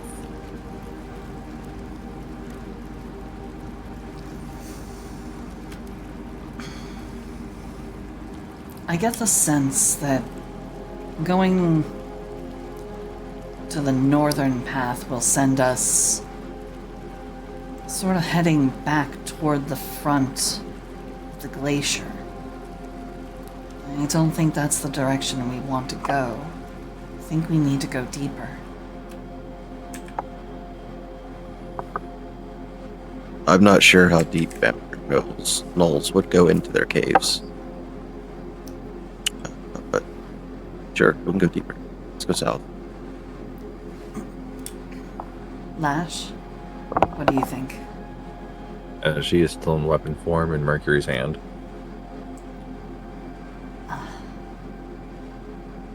Yeah, she is feeling puny right now, and yeah. So southward we go.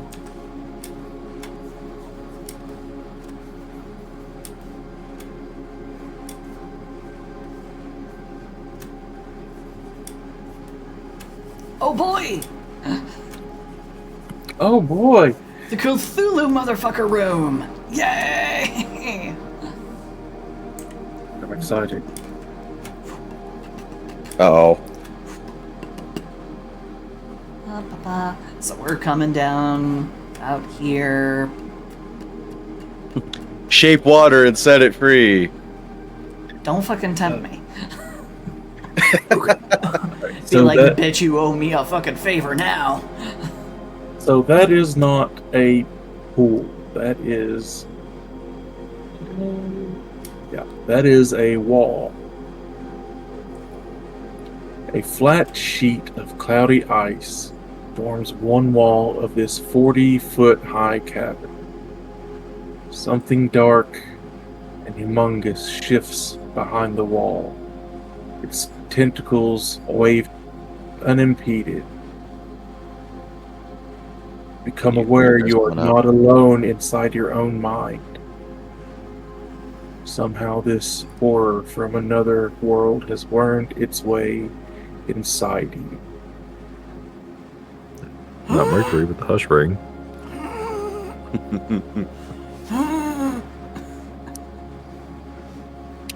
Something beyond mortal comprehension exists partially inside the wall of ice, and is partially within some distant, horrific demiplane.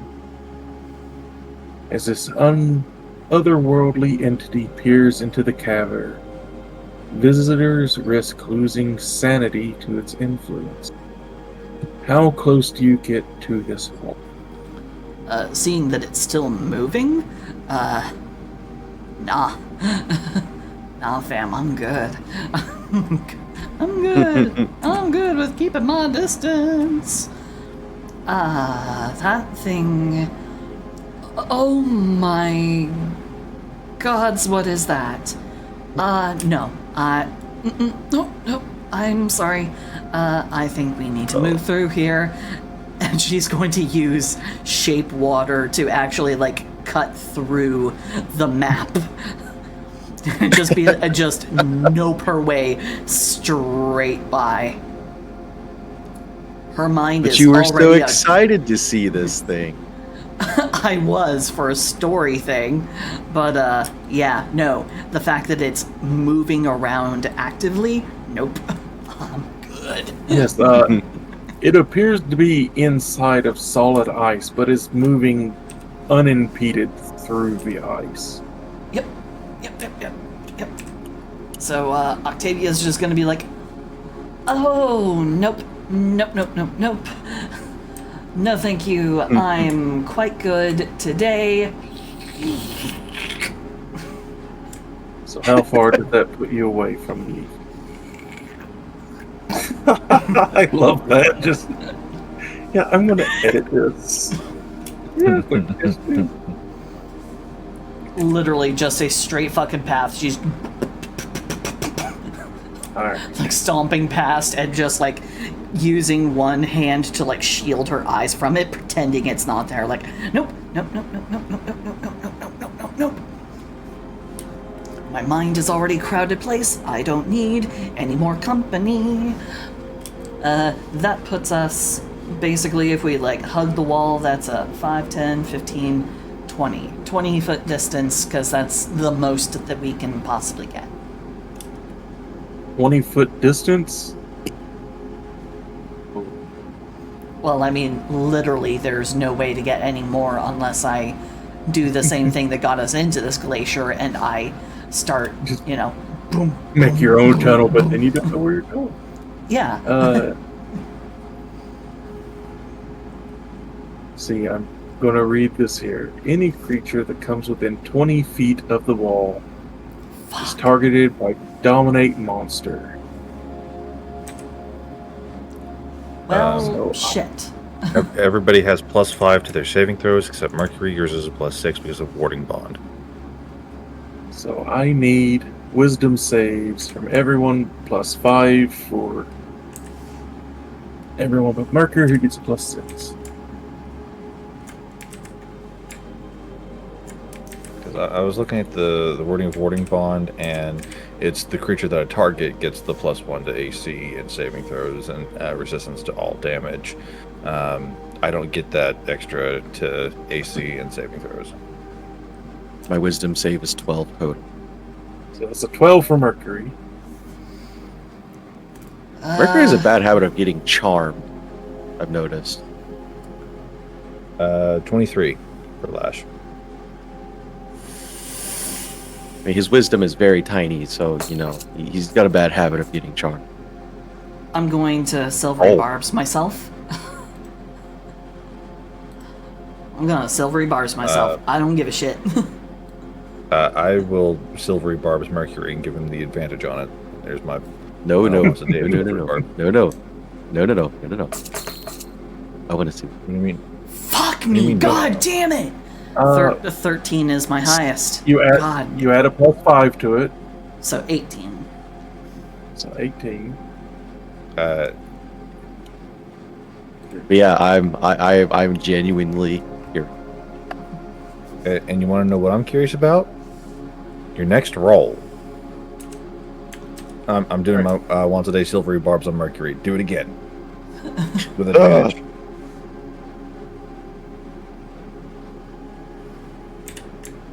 So you have a 19. So 19. We'll say if you wish, you can willingly fail it. Just if you want to experience what happens here. I would, but then I'd feel bad for wasting one of Lash's spell Not to mention, slots. you just got done being controlled by necromancers. Do you really want to be controlled by the Vaj Mahal over here? That was years ago by now. True. And? Didn't realize you were in the market for a new daddy. Your dragons But they had also Everett's. pass by the skin of their teeth, thanks to the +5. Indeed. Yeah, if Mercury got taken, he could have had Everett. He's going to be my definitive replacement for. The DC was Yeah. 15. The lowest the dragons rolled was one of them got 15 on the dot, the other got 17. They rolled really good. Since you all passed, I will go ahead and tell you what would have happened. The entity can concentrate on 10 such spells at once. Any creature that successfully saves the spell resists and cannot be targeted by this effect again, becoming immune. On a failed save, the creature approaches, then stands perfectly still and does nothing as the alien entity probes its mind for 1 hour, learning all that it knows. Don't like If that. a creature remains under the effect for the full duration, it must make an intelligence saving throw at the end of the hour, taking 8d10 psychic damage from the mental assault, or half on a successful save. Any creature that was subjected to the hour-long probe also gains a randomly determined form of long-term madness. With the table. We're all mad down here. There is a table. I had a feeling there was a table. That sounded like some table-worthy shit. It's a D100 We're all table. mad down here. I'm glad that I'm sad I didn't make the space wider. Yeah, it had a 20-foot range from the front of the eye. Since you all passed, you are immune. If you wish to approach, you can. If you wish to attack the wall, you can. I don't want to free that thing. No, thank you. I'm good. To the now, to the now, to the now. Yeah, basically. All right. Octavia is more than happy to just nope on out of there. Like I said, her mind is already a crowded place. I don't know what the fuck just happened, but I don't really care, so I'm gonna get the fuck up out of here. Fuck this shit all about. One of these days I will play a bard and I will sing during a campaign. I just don't know when. All right, so where are we going? The path branches off as you head south. There is a immediate room off the side of a hall, and the halls do continue further in. So you go into the immediate room or further in. We gotta check the immediate room. D12 roll. Gotta check the immediate room. Every time we gotta check the immediate room.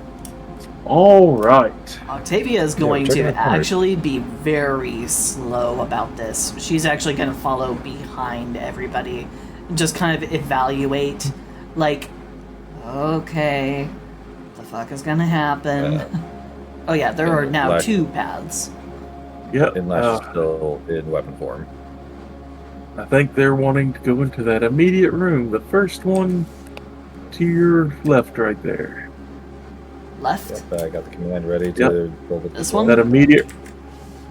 the one right past the entryway where your party is. Right there. So, Yeah, this is as where I you enter...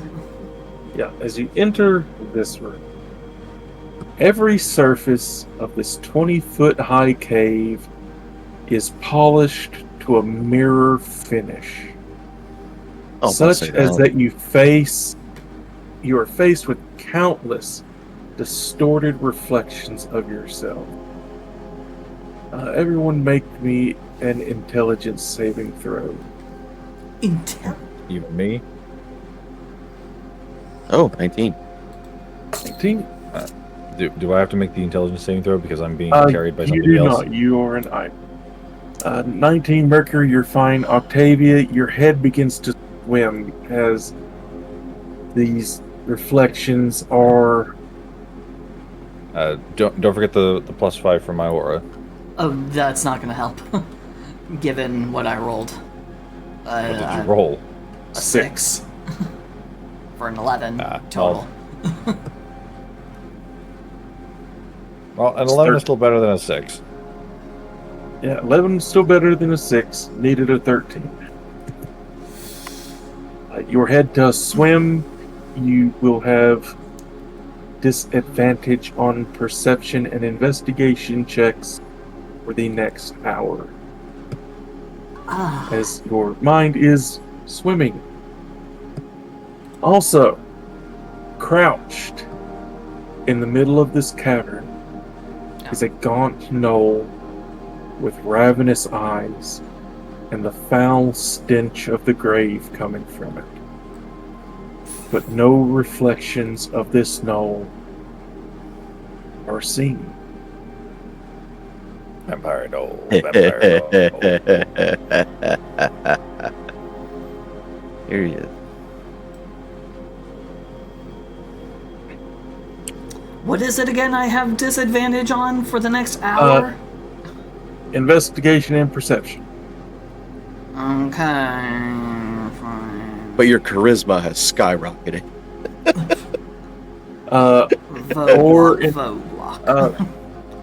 Or until you take a long rest out of this room.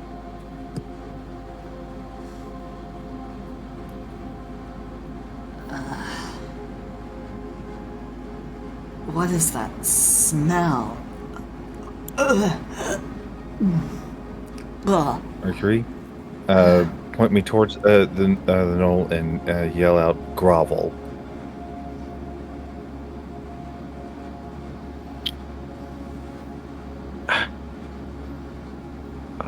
Okay. Like, he kind of gives that little bit of sass, like he wanted to do something, but then he's just like, okay, and then points the whip at the knoll and just says, grovel. Mercury has now helped me cast command.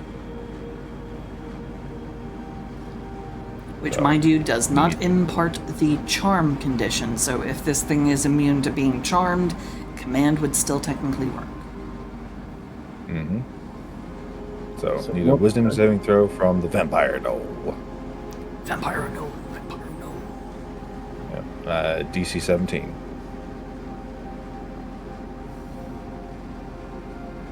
$19. Damn.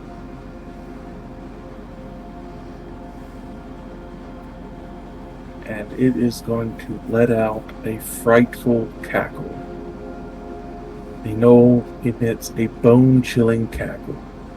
Each creature within 120 feet that can hear the cackle must succeed on a wisdom saving throw to become frightened. Wait, so Remember, hold on. So hold on. So how close am I to it? We're all within 100 feet. We're within No, 20. no. We're within like 20 feet of it. You're about 15 feet from it. Yeah. It is in the very center of where. Do I have a token so- that I can use for it? Hold on. I'm asking for a token. Okay, and he's So, gonna do with it. hold on. Mercury is going to get closer to it, at least within 10 feet, and cast an aura of silence from his hush ring. Basically, everything just goes silent around him. As soon as you cast that, I need initiative rolls, as it is attacking. Okay. Nice. I mean, I figured we were gonna fight, hence why I needed the token. Yeah, I got it in NPCs. Yep. 21 for my initiative.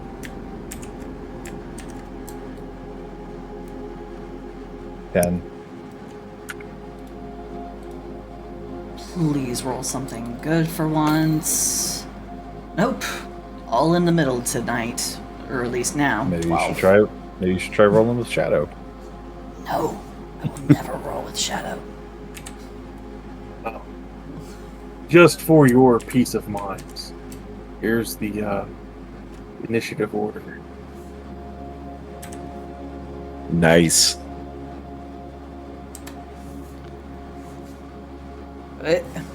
Where? In general chat. Oh God. Thank God. Oh man.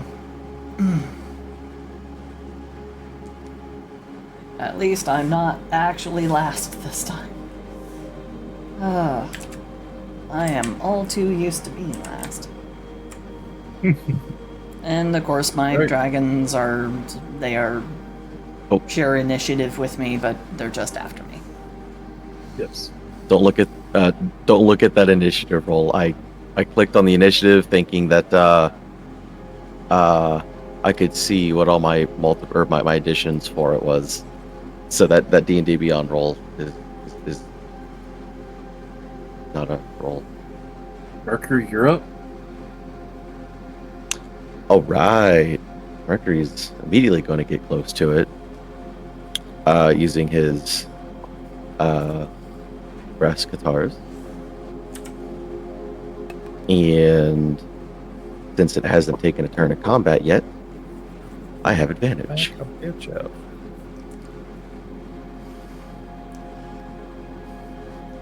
Smash. 25 to hit. And I'm right there with him because he's still holding on to my weapon form.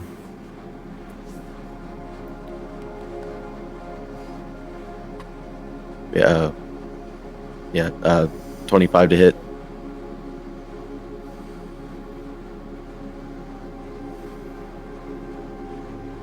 Things close. Wanted to close. That hits. Right, and then... Ooh, 28 hits. So then... 4 fire. And then... Me... 46. 16. So let's look at this total here. 9, 16, 20, 36 damage. Nice. And then... Bonus action shank. So, if I use you, Lash, are you able to smite? Yes. We we did have that conversation in the past. Mercury will use the third arm to actually strike with Lash. What would my roll be for this? So what is your dexterity modifier? +5. Okay. Or well, So my dexterity is 20. yeah. Your plus to so it's d20 plus 8 to hit.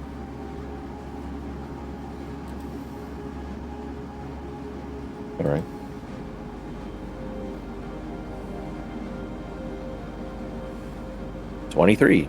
Does 23 hit?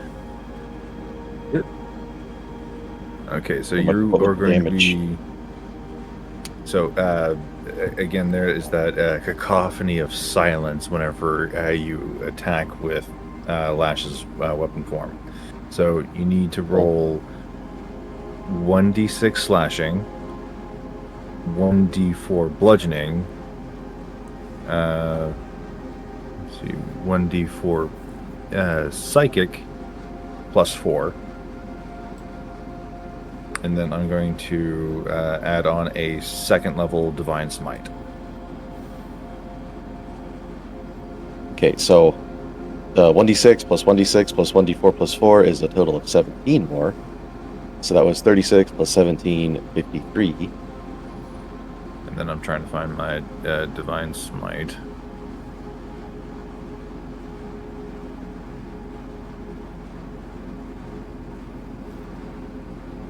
See, there's my Divine Senses, there's my Lay on Hands. There we go. When you hit it with a melee weapon attacking, spend the spell slot to deal 2d8 extra radiant damage to the target, plus 1d8 for each spell level higher than first. Okay, so 3d8 radiant damage.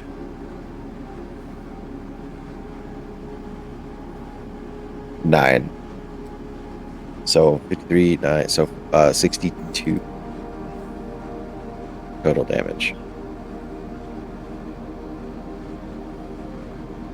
And are vampires weak to radiant? Usually. It does. He's not weak to it, but it does do things to him. So, bam!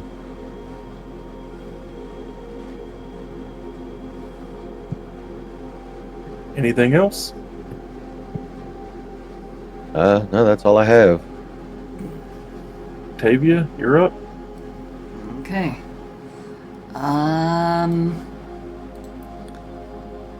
Alright, first thing I'm doing, I'm casting Hunter's Mark.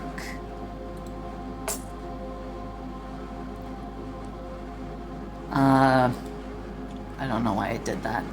Anyway, and now I'm going to try and hit him with Starry Wisp as my, cantrip.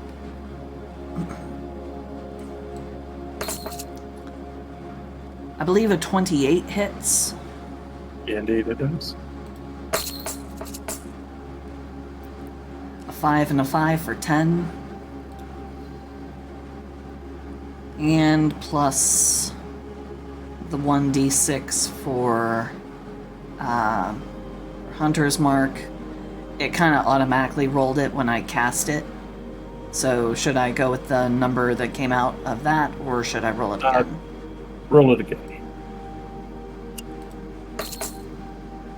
Another 5 for 10 radiant, 5 force.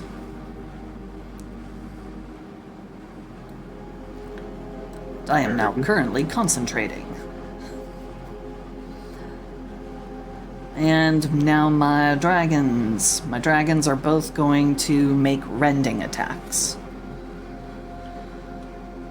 Alright, make the attacks. Okay. So. First one is an 8 for Gelim. Second attack is a 16. Just misses. Okay. Well, it establishes a baseline at least. Alright. Tizar will also do it. Another 16.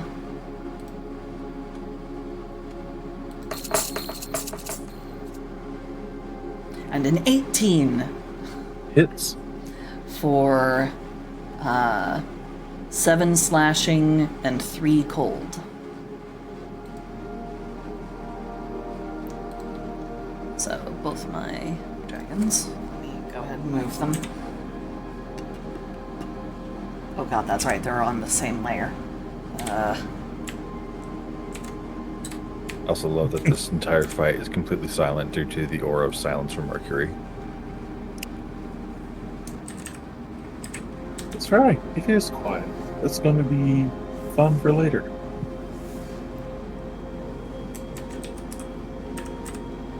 Okay, and with that, yeah, that'll be that. Well, the aura of silence is only a 10-foot area, so if anybody's if anybody's not within 10 feet of Mercury, then they can hear.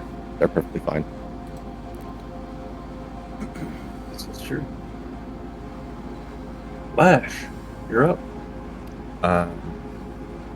Spending a sorcery point to subtle spell hold person on the knoll. We need a wisdom saving throw, DC 17. Learned something from my use of hold person, did you? That's a fail.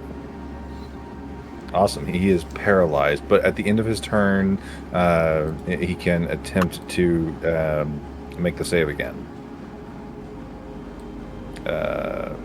But basically, he doesn't get to do anything on his turn, so it's at the end of his turn he can attempt to make the saving throw again. His turn is. Anything else you got? Nope. There's nothing really I can really do with my bonus action. The entire time you. I will let Mercury know. All right, he's held. As you paralyze him, the smile on his face only grows through this entire beatdown.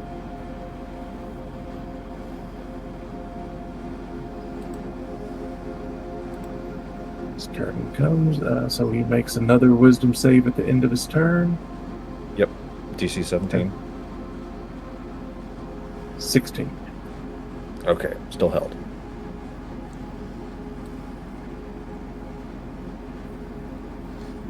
From several different directions, you begin to hear further down the tunnels chittering.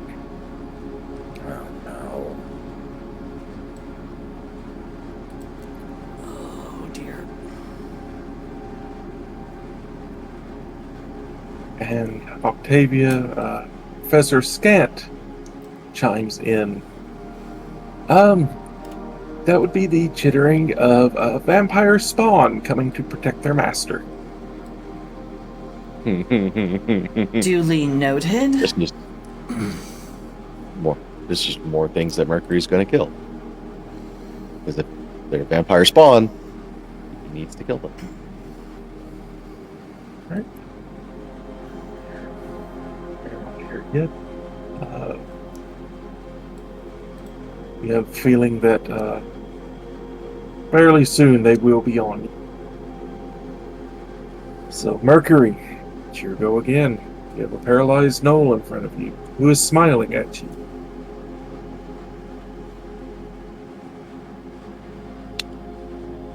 All right. Mercury is going to use the bonus action Steady Aim. He has advantage on his next attack roll. Don't you already have advantage because he is paralyzed? No, I have automatic critical. Or, well, hold on.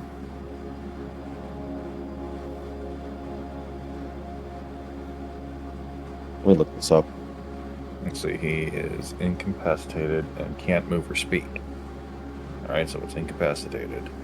An incapacitated creature can't take actions or reactions. Oh yeah, a paralyzed automatically- attack against the creature have advantage. Okay, so I don't have to use. And any attack that hits the creature is a critical hit. Mm-hmm. So, if you smack me against him, I can do even more radiant damage. Yeah, so that's 19 to hit. Yep. Automatic critical.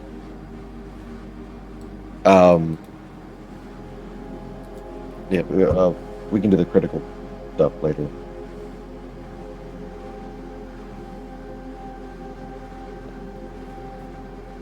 $25 to hit. Double 16s. So, and we do have the Yahtzee rules now, so you critted on a crit, so I don't know if Boss is going to do anything special with that. Oh yeah. So is my fire damage crit 2? Yes, it'll be max damage plus roll damage.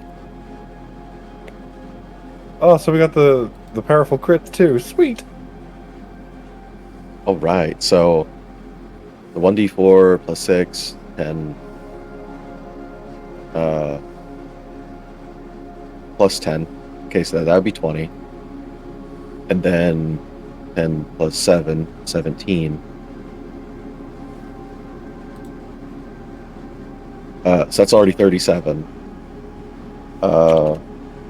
And then 45 from the initial fire. Well, 51. hold on. Yeah, or hold on. So that was 2d4 for the fire, but like, Yep. wait, hold on. Yep. There's the max plus roll, so I added 8 and then added the 6 onto that for a total of 51 so far. Oh, okay. And then what about sneak attack? Yes. Indeed. Well, I mean, I know I can do sneak attack, but like, It is still max plus regular. roll. Max plus roll. Roll your damage and add the max damage. oh, so 24 plus 13, 37. Onto the 51. 88. 88. Sick. And then, since I didn't have to use bonus action, Bap him with me. 1d20 or 2d20.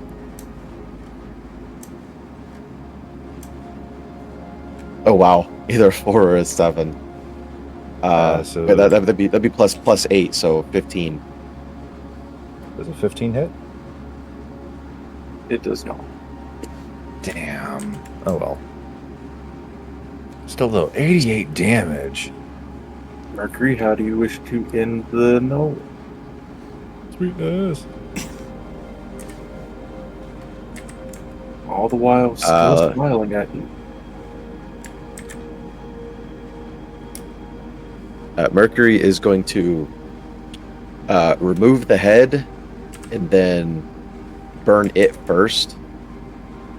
And then he's he's going to burn it first, and then he's going to burn the rest of the body to ash.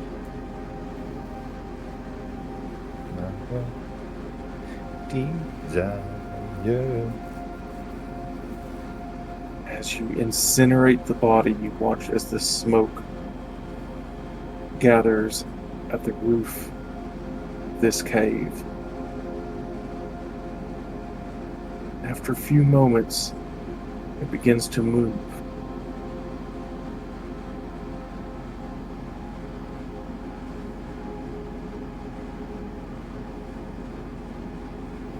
Move how?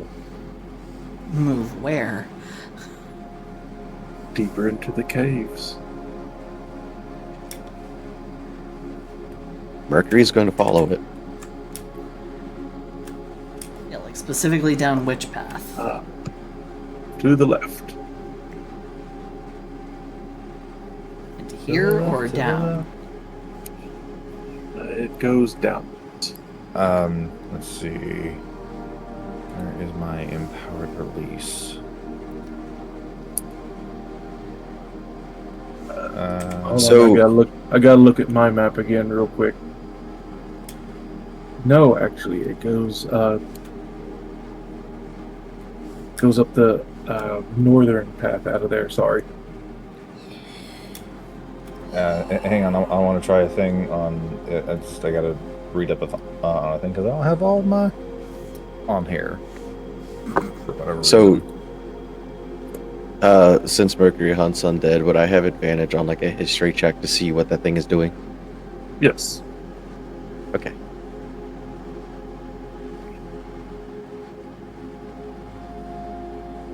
$18.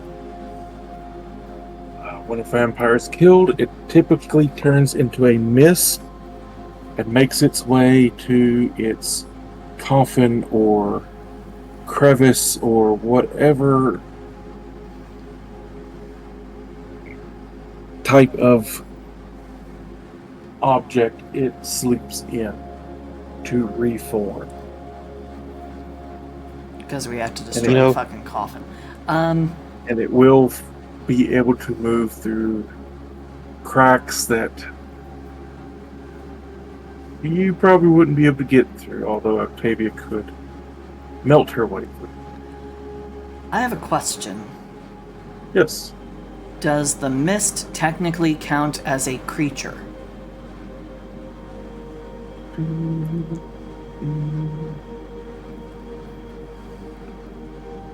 While in mist form, cannot take action, speak, manipulate objects, it is weightless, can hover, enter hostile creature space, and stop there. If air can pass through space, the mist can do so without squeezing, although it cannot pass through water. It is advantage on strength, dex, con saves. It is immune to all non-magical damage, except damage taken from direct sunlight. Okay, so it can still be damaged by magic. Okay, I would like to force it to make a charisma save. I was gonna... DC 17. We are still in turn order Shit. because you still have vampire spawn coming up the tunnels. Yeah. Okay. So then it it's not able to move just yet. Like, yeah, it's a Oh. gaseous form where it was, but it's not its turn yet to move. Yes, it's true. So it is just a cloud hanging above the corpse, Menacingly. menacingly. Octavia, your turn. I have no idea if this is going to work, but,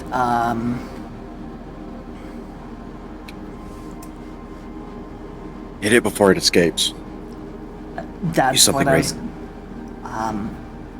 I was gonna do something else.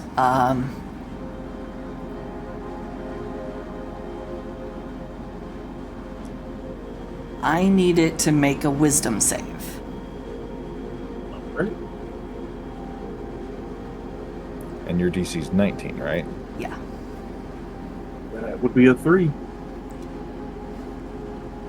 It is lost.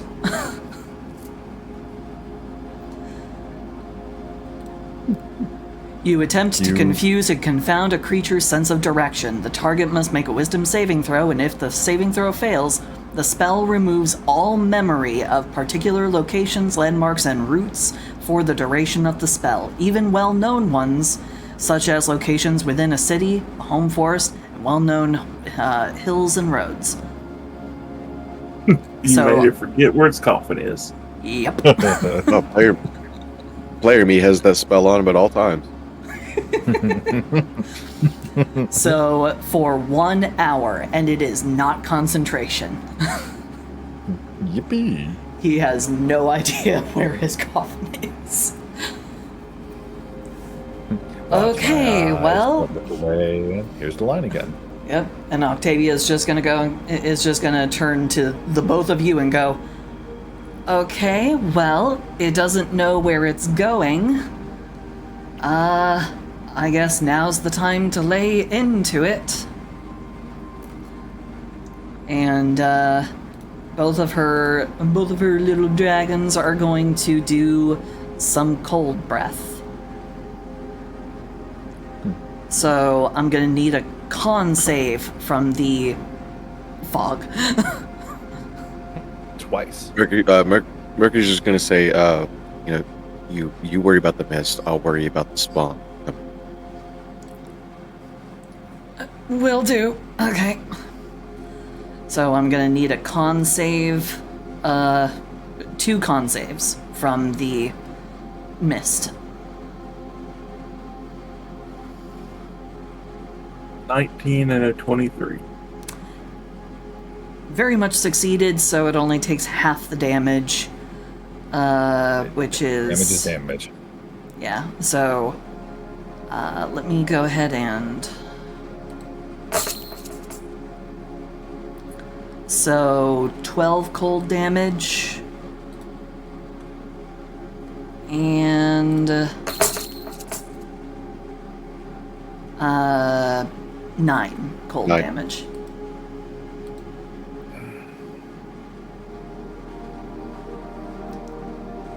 So a total of 21.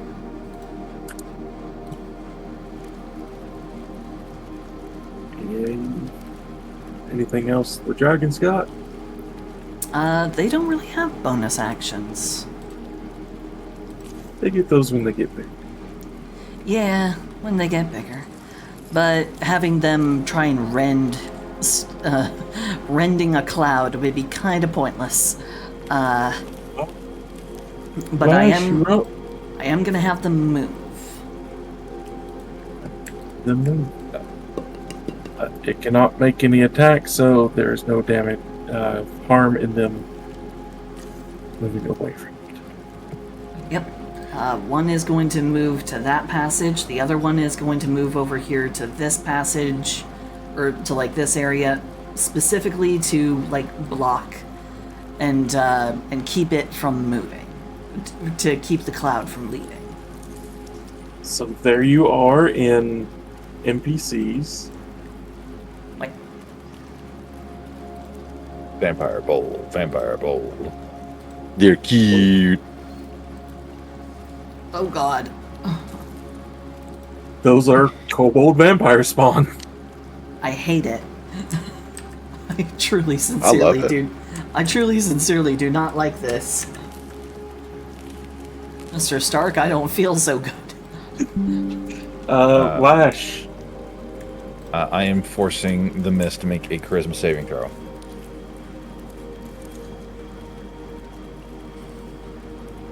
DC 17. 18. Fuck. Yeah, it doesn't say that it takes half damage on a successful save, because like when you're on your weapon form and the creature wields you, you can use your action to force the creature within 30 feet of you to make a saving throw. On a failed save, the creature takes 1d6 plus your intelligence with no charisma modifier plus your proficiency bonus damage of your chosen energy type.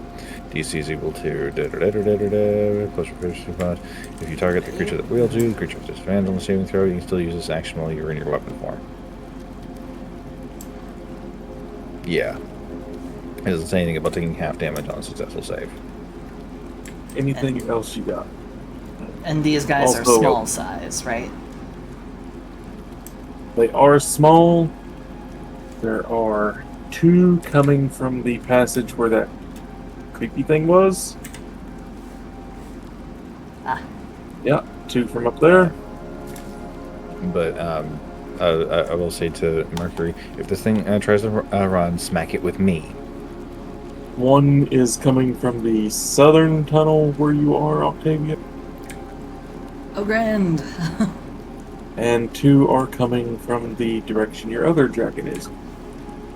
Down or top? 1 from each direction.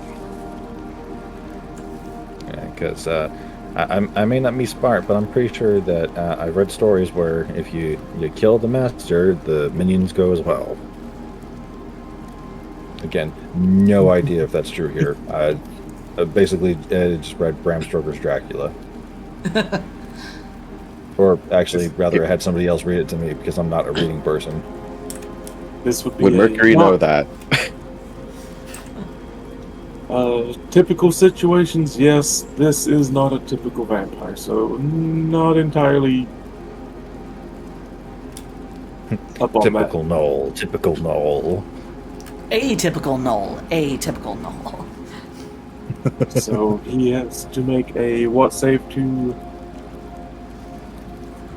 Huh?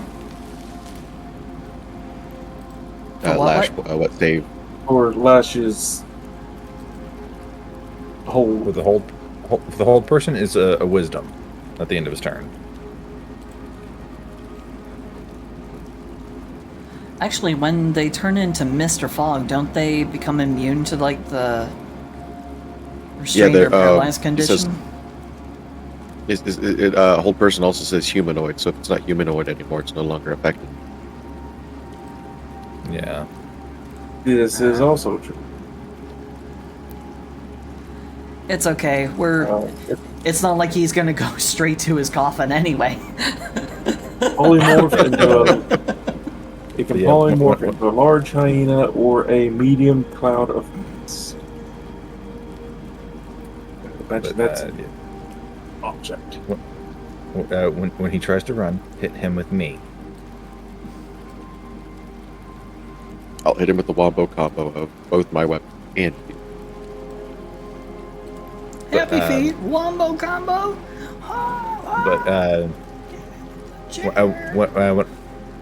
Whenever it comes to reaction attacks of opportunity, you only get to make 1 melee hit.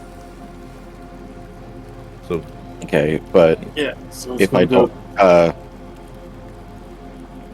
yeah, it's going to go 20 feet towards Octavia. It was going to go the other way, but now it's going this way. I rolled a dice to see which direction it's going. all right, it's a, Bang. attack of opportunity. okay.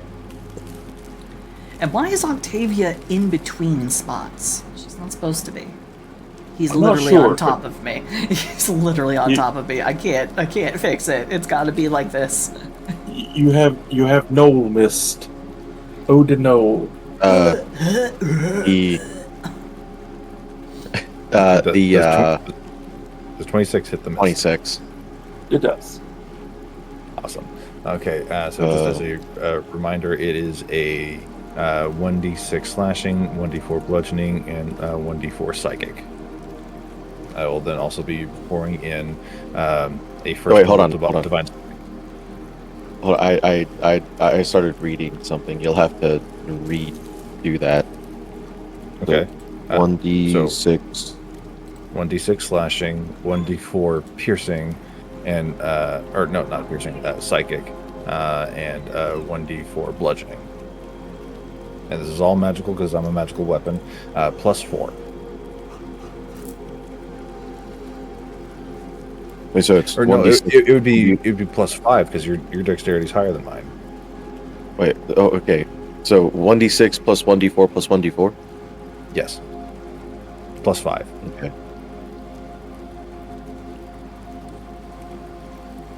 Total 10. Oh my goodness, I rolled low.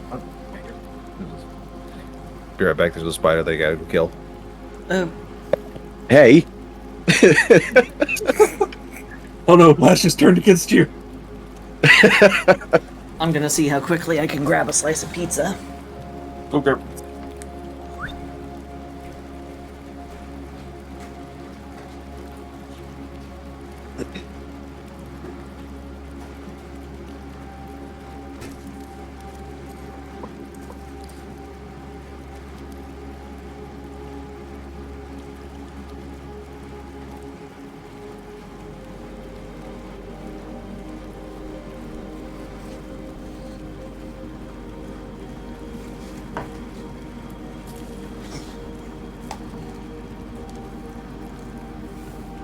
I'm back. Welcome back.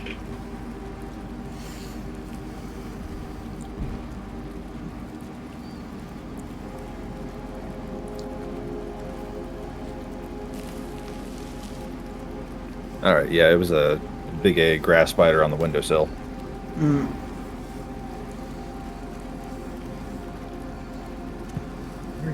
Okay, so Tavia 26, is wearing an 1d4, ode to Noel. So with the Mercury's attack, plus +5 altogether, that was 10. I'm adding on a first level divine smite, so that's 2d8 radiant damage. So for 10 radiant damage. Does that knock his ass out of mist? No. Rats. Right. Starting at the top, going clockwise, it's A, B, C, D, and E.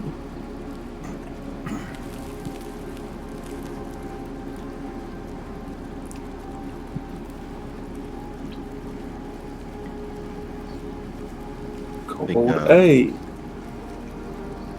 After this fight, I have to call it. Get tired. Okay. Okay. Yeah, you did have a job. Kobold A. Which one was that? Top on the left. One that's blinking? Yep. Okay. Yep, and going clockwise from that, it'll be. Got it. Yep. It is going to rush your dragon.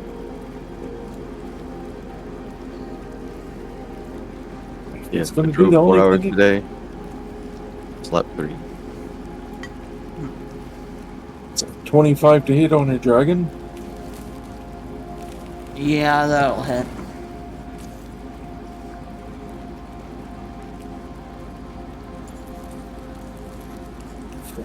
Eight piercing and 4 necrotic.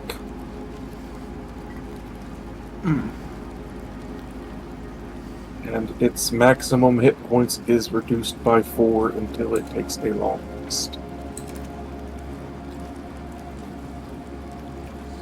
8 piercing, 4 necrotic. Yep. Shit. Okay. Kobold B also going to rush up to the dragon. And it's going to take a bite at advantage because these kobolds have pack tactics. Yay.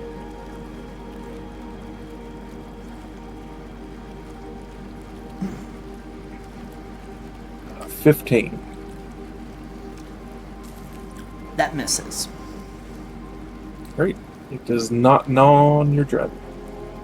Good. My poor sweet little baby only has 32 HP. The one next to you, Octavia, is going to rush up to you. Oh no. Don't forget, you can throw potions of healing, and it'll work.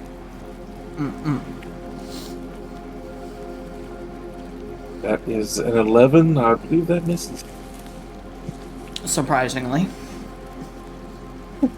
You're not so squishy this time around.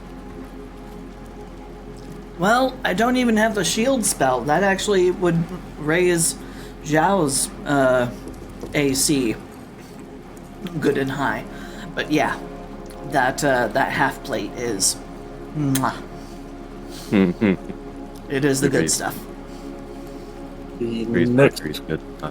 the next kobold up to your other dragon. Kobold 19 to hit. 19 will hit. It only has an AC of 16. Is it a little baby? Yeah, For- unfortunately. For 8 piercing and 7 necrotic, and its max HP was dropped by 7. Fuck. How much again? 8 piercing, 7 necrotic. Okay. Just be glad the vampire knoll didn't bite you. Well, that was half its HP in one go. The vampire knoll's bite is 2d6 plus 5 piercing and 2d8 necrotic.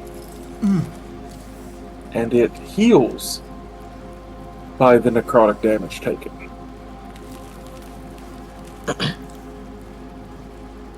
Alright. The last of the kobold vampires is going to move up to your dragon. It is going to take a bite at advantage. After this attack, I have a question.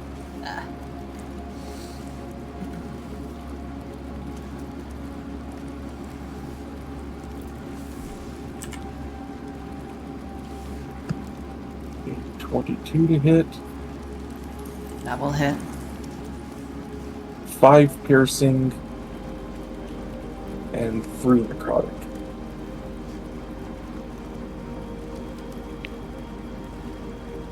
What's your question? When Mercury did his attack of opportunity against the Knoll Mist, shouldn't he have also gotten his sneak attack off because he had an ally within 5 feet? Sneak attack is once per turn. Right, and it was no longer your turn. Turn around. Don't.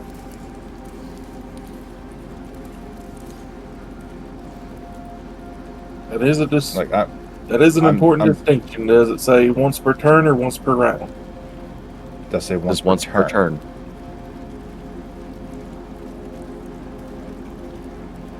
I'll look into it a little bit more later, but for now I will let you get the sneak attack on. Yes, because I'm pretty sure I read somewhere that rogues can get their sneak attacks off on attacks of opportunity because that is no longer their turn. Okay, but like, is it like a between turn, or does it count for my next turn, or what? Yes, a No, rogue it's just- can use sneak attack on an attack of opportunity in D&D 5e. Right. So you And you got and your it sneak will- attack off. You got your sneak attack off on your turn. You then also got your sneak attack off on his turn as he moved away from you.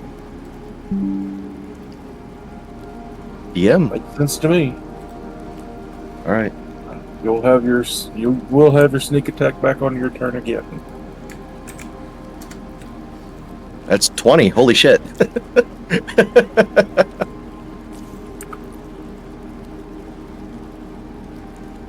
He is still up and at it, but Damn. Well, at least he's closer to re-death.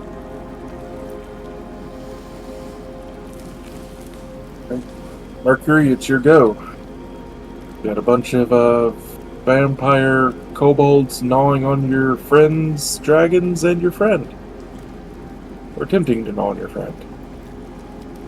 And the mist attempting to flee. See, now he's torn because he said that he would take care of the thralls. But now, like, he also doesn't want the main target to get away.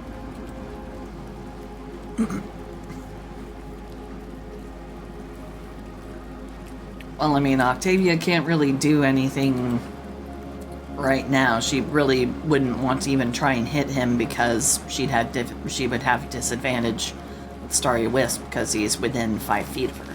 So He's basically... He's in the square she is in. He is all around.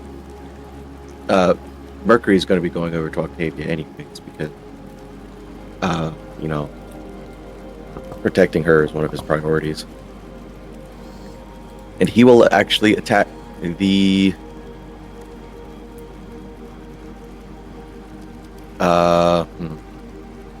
He'll attack the little bolt. It's like right beside Octavia. Give it a whap. I've named them Vampolds. Vampires. Give it a bap. Yeah, it'd just be regular attack instead of at advantage. Does 13 hit? 13 just misses. Ah!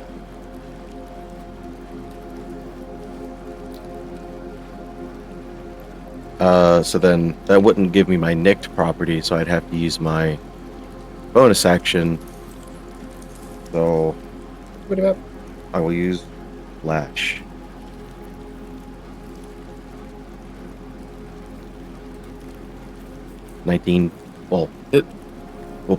+8, but yeah. The 19 hits. So a D6, a D4, and a D4.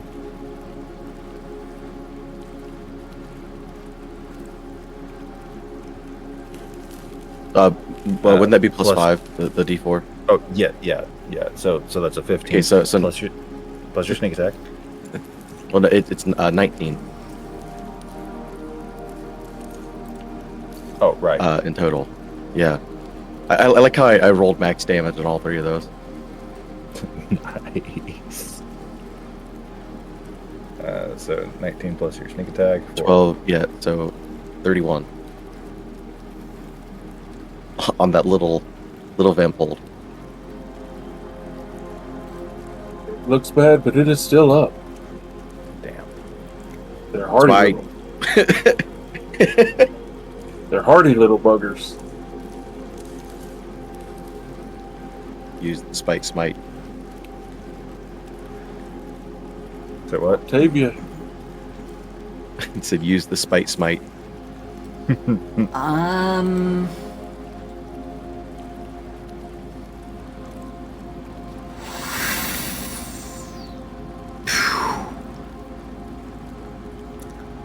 Oh boy. Okay.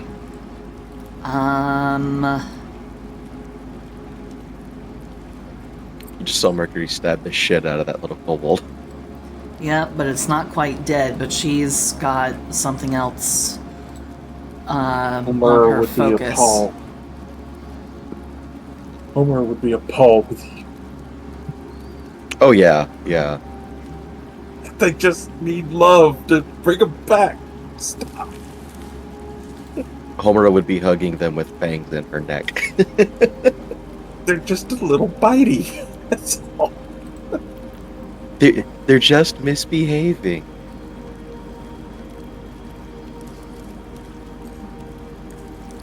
So what's Octavia got? I know you're thinking, because there's a lot. That's the issue with having minions. You gotta take care of them. They're the babies. Yeah, especially these ones because they've got less HP than I do. In fact, they have as many hit points combined as I have in total. A little a little bit more than half. But anyway,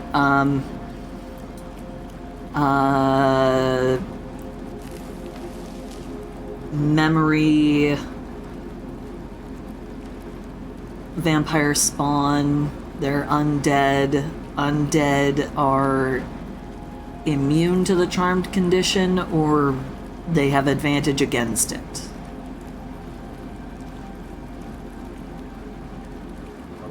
These do not. I am going to use the casting of suggestion from my crown on the two gnolls over by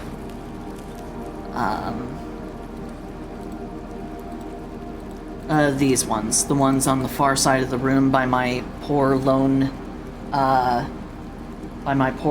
dragon.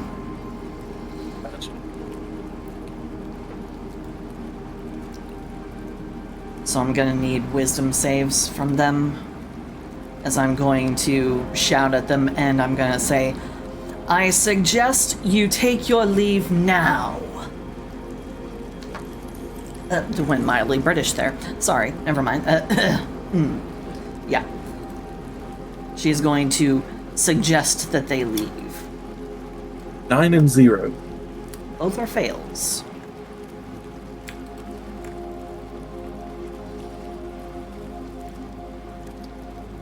The dragon can only chomp at one whenever they make their exit. They're both going to run south.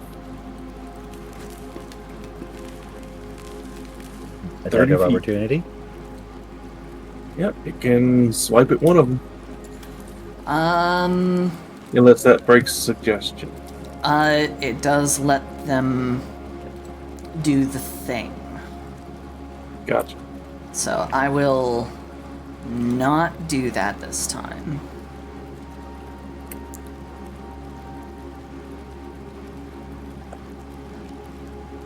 Or wait, hold on, let me...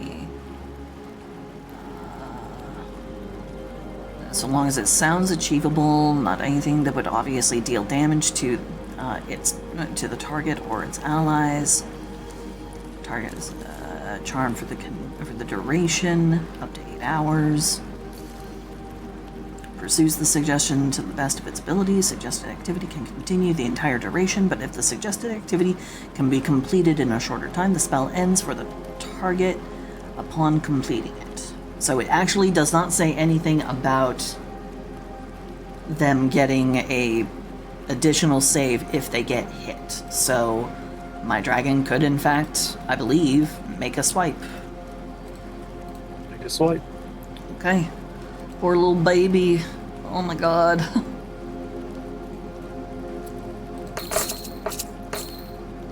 Oof. That's a 22. For a total of 3 slashing damage, 3 cold damage.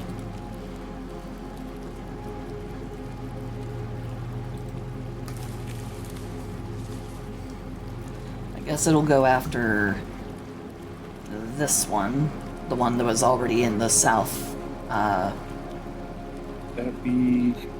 Actually, that bit it. It would probably be this one, because this one had to cross more space to get around, so...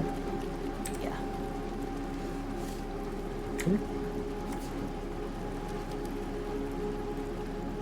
If that is your turn, then it is your dragon's turn. My poor little baby over here is going to 5, 10, 15, 20, 25, 30. And make sure to roll a d6 for both of them.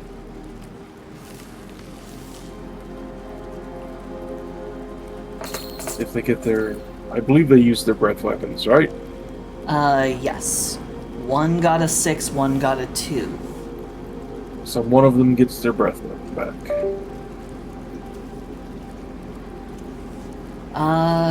We'll say that it's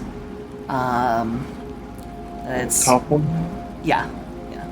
Top one gets their breath weapon back because they've taken the least damage.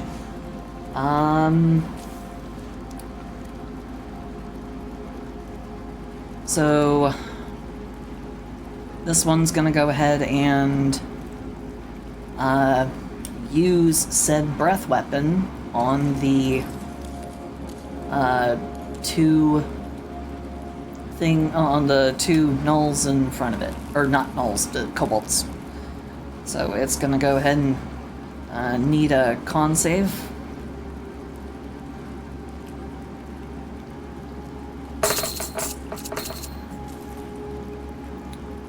Ooh, 30 cold damage. 4 and a 7. Both are fails, surprisingly. So that's 30 cold.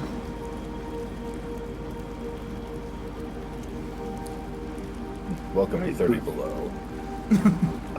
The 3 that are around you over here, looking rather puny.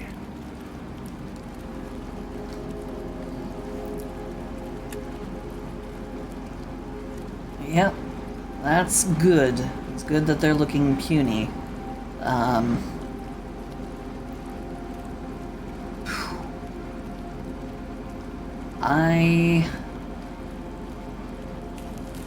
Let's see. I guess that's everything. I don't suppose I could throw a potion at my very, very severely injured dragon. Well,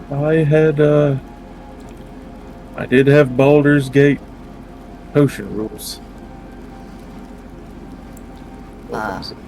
I would like to use one of those superior healing potions.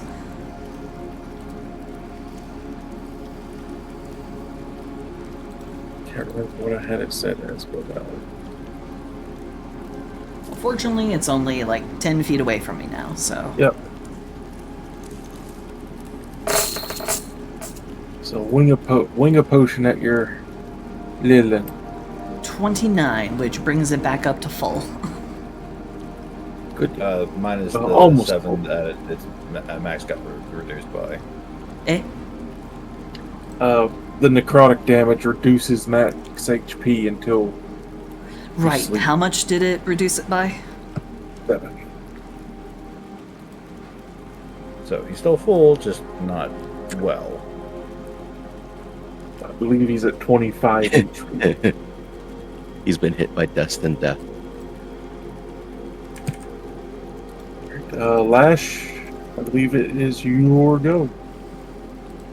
You got 3 very hurt kobold vampire spawns. I'm still of the mindset of take out the leader and the minions will fall. So I am forcing Mist to make another charisma save.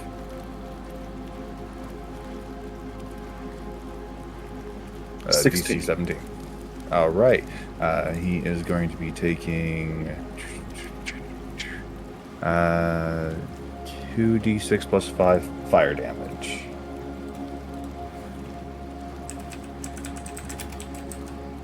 D6 plus 5. 11 fire damage. All right. And that's my turn. All right. It is now his turn. He's going to 20 feet south. Attack of opportunity. 5, 10, 15, 20. He's still within my line of sight, but I don't have a magical weapon to bonk him with. I don't really do melee. Well, You will use. oh, hold on. So considering where he was, would he have passed close enough to me? He would have passed well, right in technically- front of you and Yep. over the knoll, so... Or Over kobold. the knoll. Over the knoll. Yeah. Take one. Yeah, so take one strike. Yeah, I will use Lash again. Okay.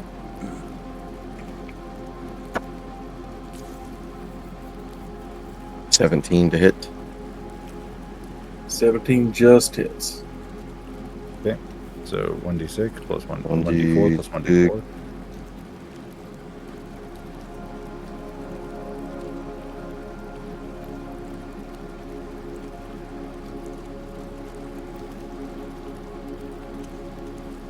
Wow, 1, 1, and 2. That's 9, and then sneak attack for 15 more. So 24. And I'm pouring in a divine smite, so 2d8 radiant.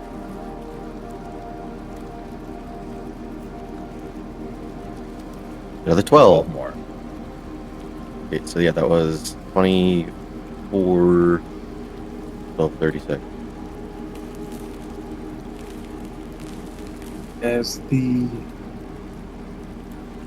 tails of Lash's whip form pass through this mist, as it passes by Octavia, you see it dissipate. But the kobolds do not fall.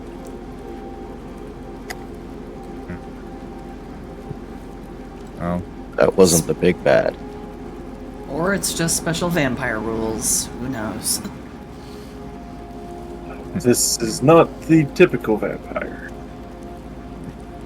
atypical doesn't- vamp. Atypical yeah. vamp.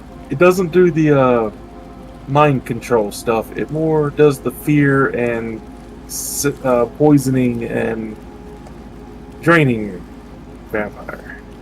It's like, bestial. it's like a savage or feral vampire then. Yes. Yippee. Kobold A going to take another bite at the dragon.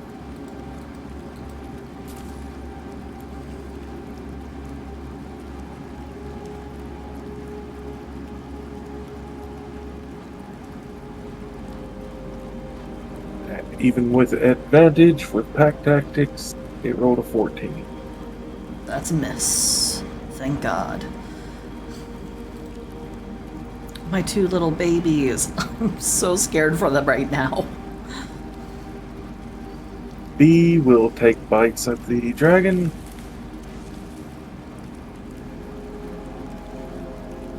(14 and 15). So 15 misses. Yep.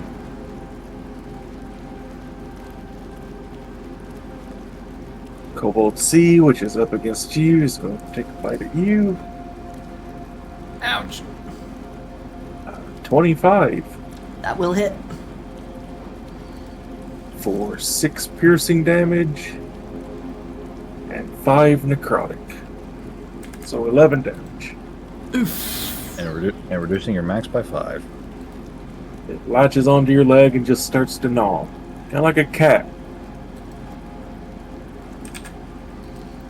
You know how they are when they put their paws on the sides of your leg and you're like, oh, your rubs, and then you just see the mouth open up and it bites into your leg. Why? Why do you betray me? Because I have nothing but inky darkness in my soul. Foolish human. D and E are both going to dash away. Mercury, you're up. You have an ankle biter latched onto Octavia, and you have the other two gnawing at her dragon. Or at least trying this time. Trying. Mercury is going to take his bonus action first to hit the kobold on Octavia Flash.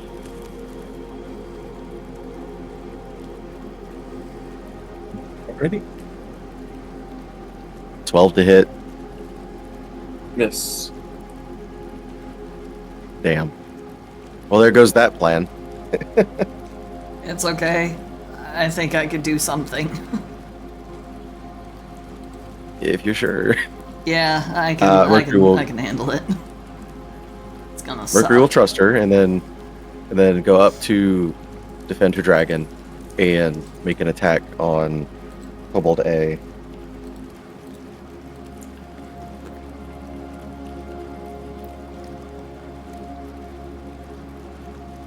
28 to hit. It.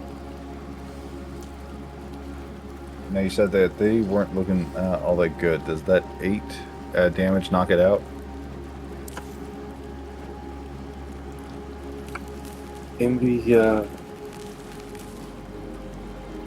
immortal teachings of Koopa, it is at 1 HP. Oh, damn it! Shank this bitch. Because my little baby did 30 damage to them both. I'm so proud. Ooh. Yeah. My initial plan was to basically kill all 3 in one go. I have an idea. So once per turn, you can choose to use your sneak attack. You do have an ally within 5 feet, being the dragon or me. You can choose to have your sneak attack be on this first one. Let's see. Yeah, I can choose to have the sneak attack be on the first one, as well as... And then continue on your attack. Hold on. Patience, Hold everybody. on. I also have Piercer. So once per turn, when I hit a creature with an attack that deals piercing damage, I can re-roll the attack damage dice, and I must use the new roll. So if I roll low on the second attack, I can just re-roll again. Indeed. So activating sneak attack to be on the first one, making it dead. Yeah. Okay. And then second attack going towards the second one. Wow, that 46. It had 1 HP. Yeah, and then it did 18 over. Overkill. That one's gone. 26 for 8 damage. It's at 1 HP. That's a Do you 50-50 chance. You know what? Let me re-roll that. Piercer. Roll 1d4 plus 6 for 10 damage. So yeah, it's yay. You got all 3. I only got 2. The one attacking Octavia is still alive right. because I missed it. Right. I believe it's Octavia's turn. Octavia, you have a very enthusiastic vampire spawn gnawing at your leg. I'm gonna need Buddy You have Boy a to chihuahua. give... I'm gonna need Buddy Boy You to have a give chihuahua me a with a little bit wisdom more bite in save. it. As I am casting a 2nd level Dissonant Whispers. That'd be Fuck off. 10. That's a fail. For a grand total of 18 psychic damage. That one had 8 HP left. Gallagher. You see it go rigid, mouth still open as it just kind of falls back off of your leg in kind of rigor mortis. And do I forget, you say that a cantrip can be used as a bonus action if it says so after a leveled spell? Yes. Okay, so I don't have a bonus action cantrip. That sucks. Healing word is very good. It would be good if I had it. I'm gonna throw my other healing potion at my other dragon. Toss it. Heals for all my babies. So 30 healing, so that'll bring it back up to its current maximum. Mercury, when you get the chance, could you hand me to Octavia? And slash Octavia. With that, turns are over. As the other two are going to just keep running deeper and deeper into this place. You might run into them later. They are gonna run away for 8 hours. Well, thank y'all for the help. Now we can focus on whatever you need to do. All my stuff is done with. Octavia, how many points of healing can I give back to you? Because I know that your max health has been reduced. I can take 6 points of healing. All right, there you go. You have it.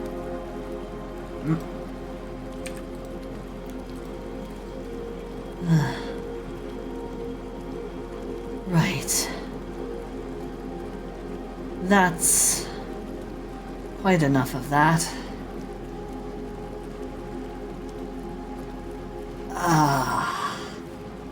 Kind of rubs her leg. I hope that doesn't get infected. Bastard. If it does, I can always take care of it. Thank you, Lash. And if she can't take care of it, I can always cut it off. Well, you didn't hear that because it was telepathy, but now she's going to be bipedal.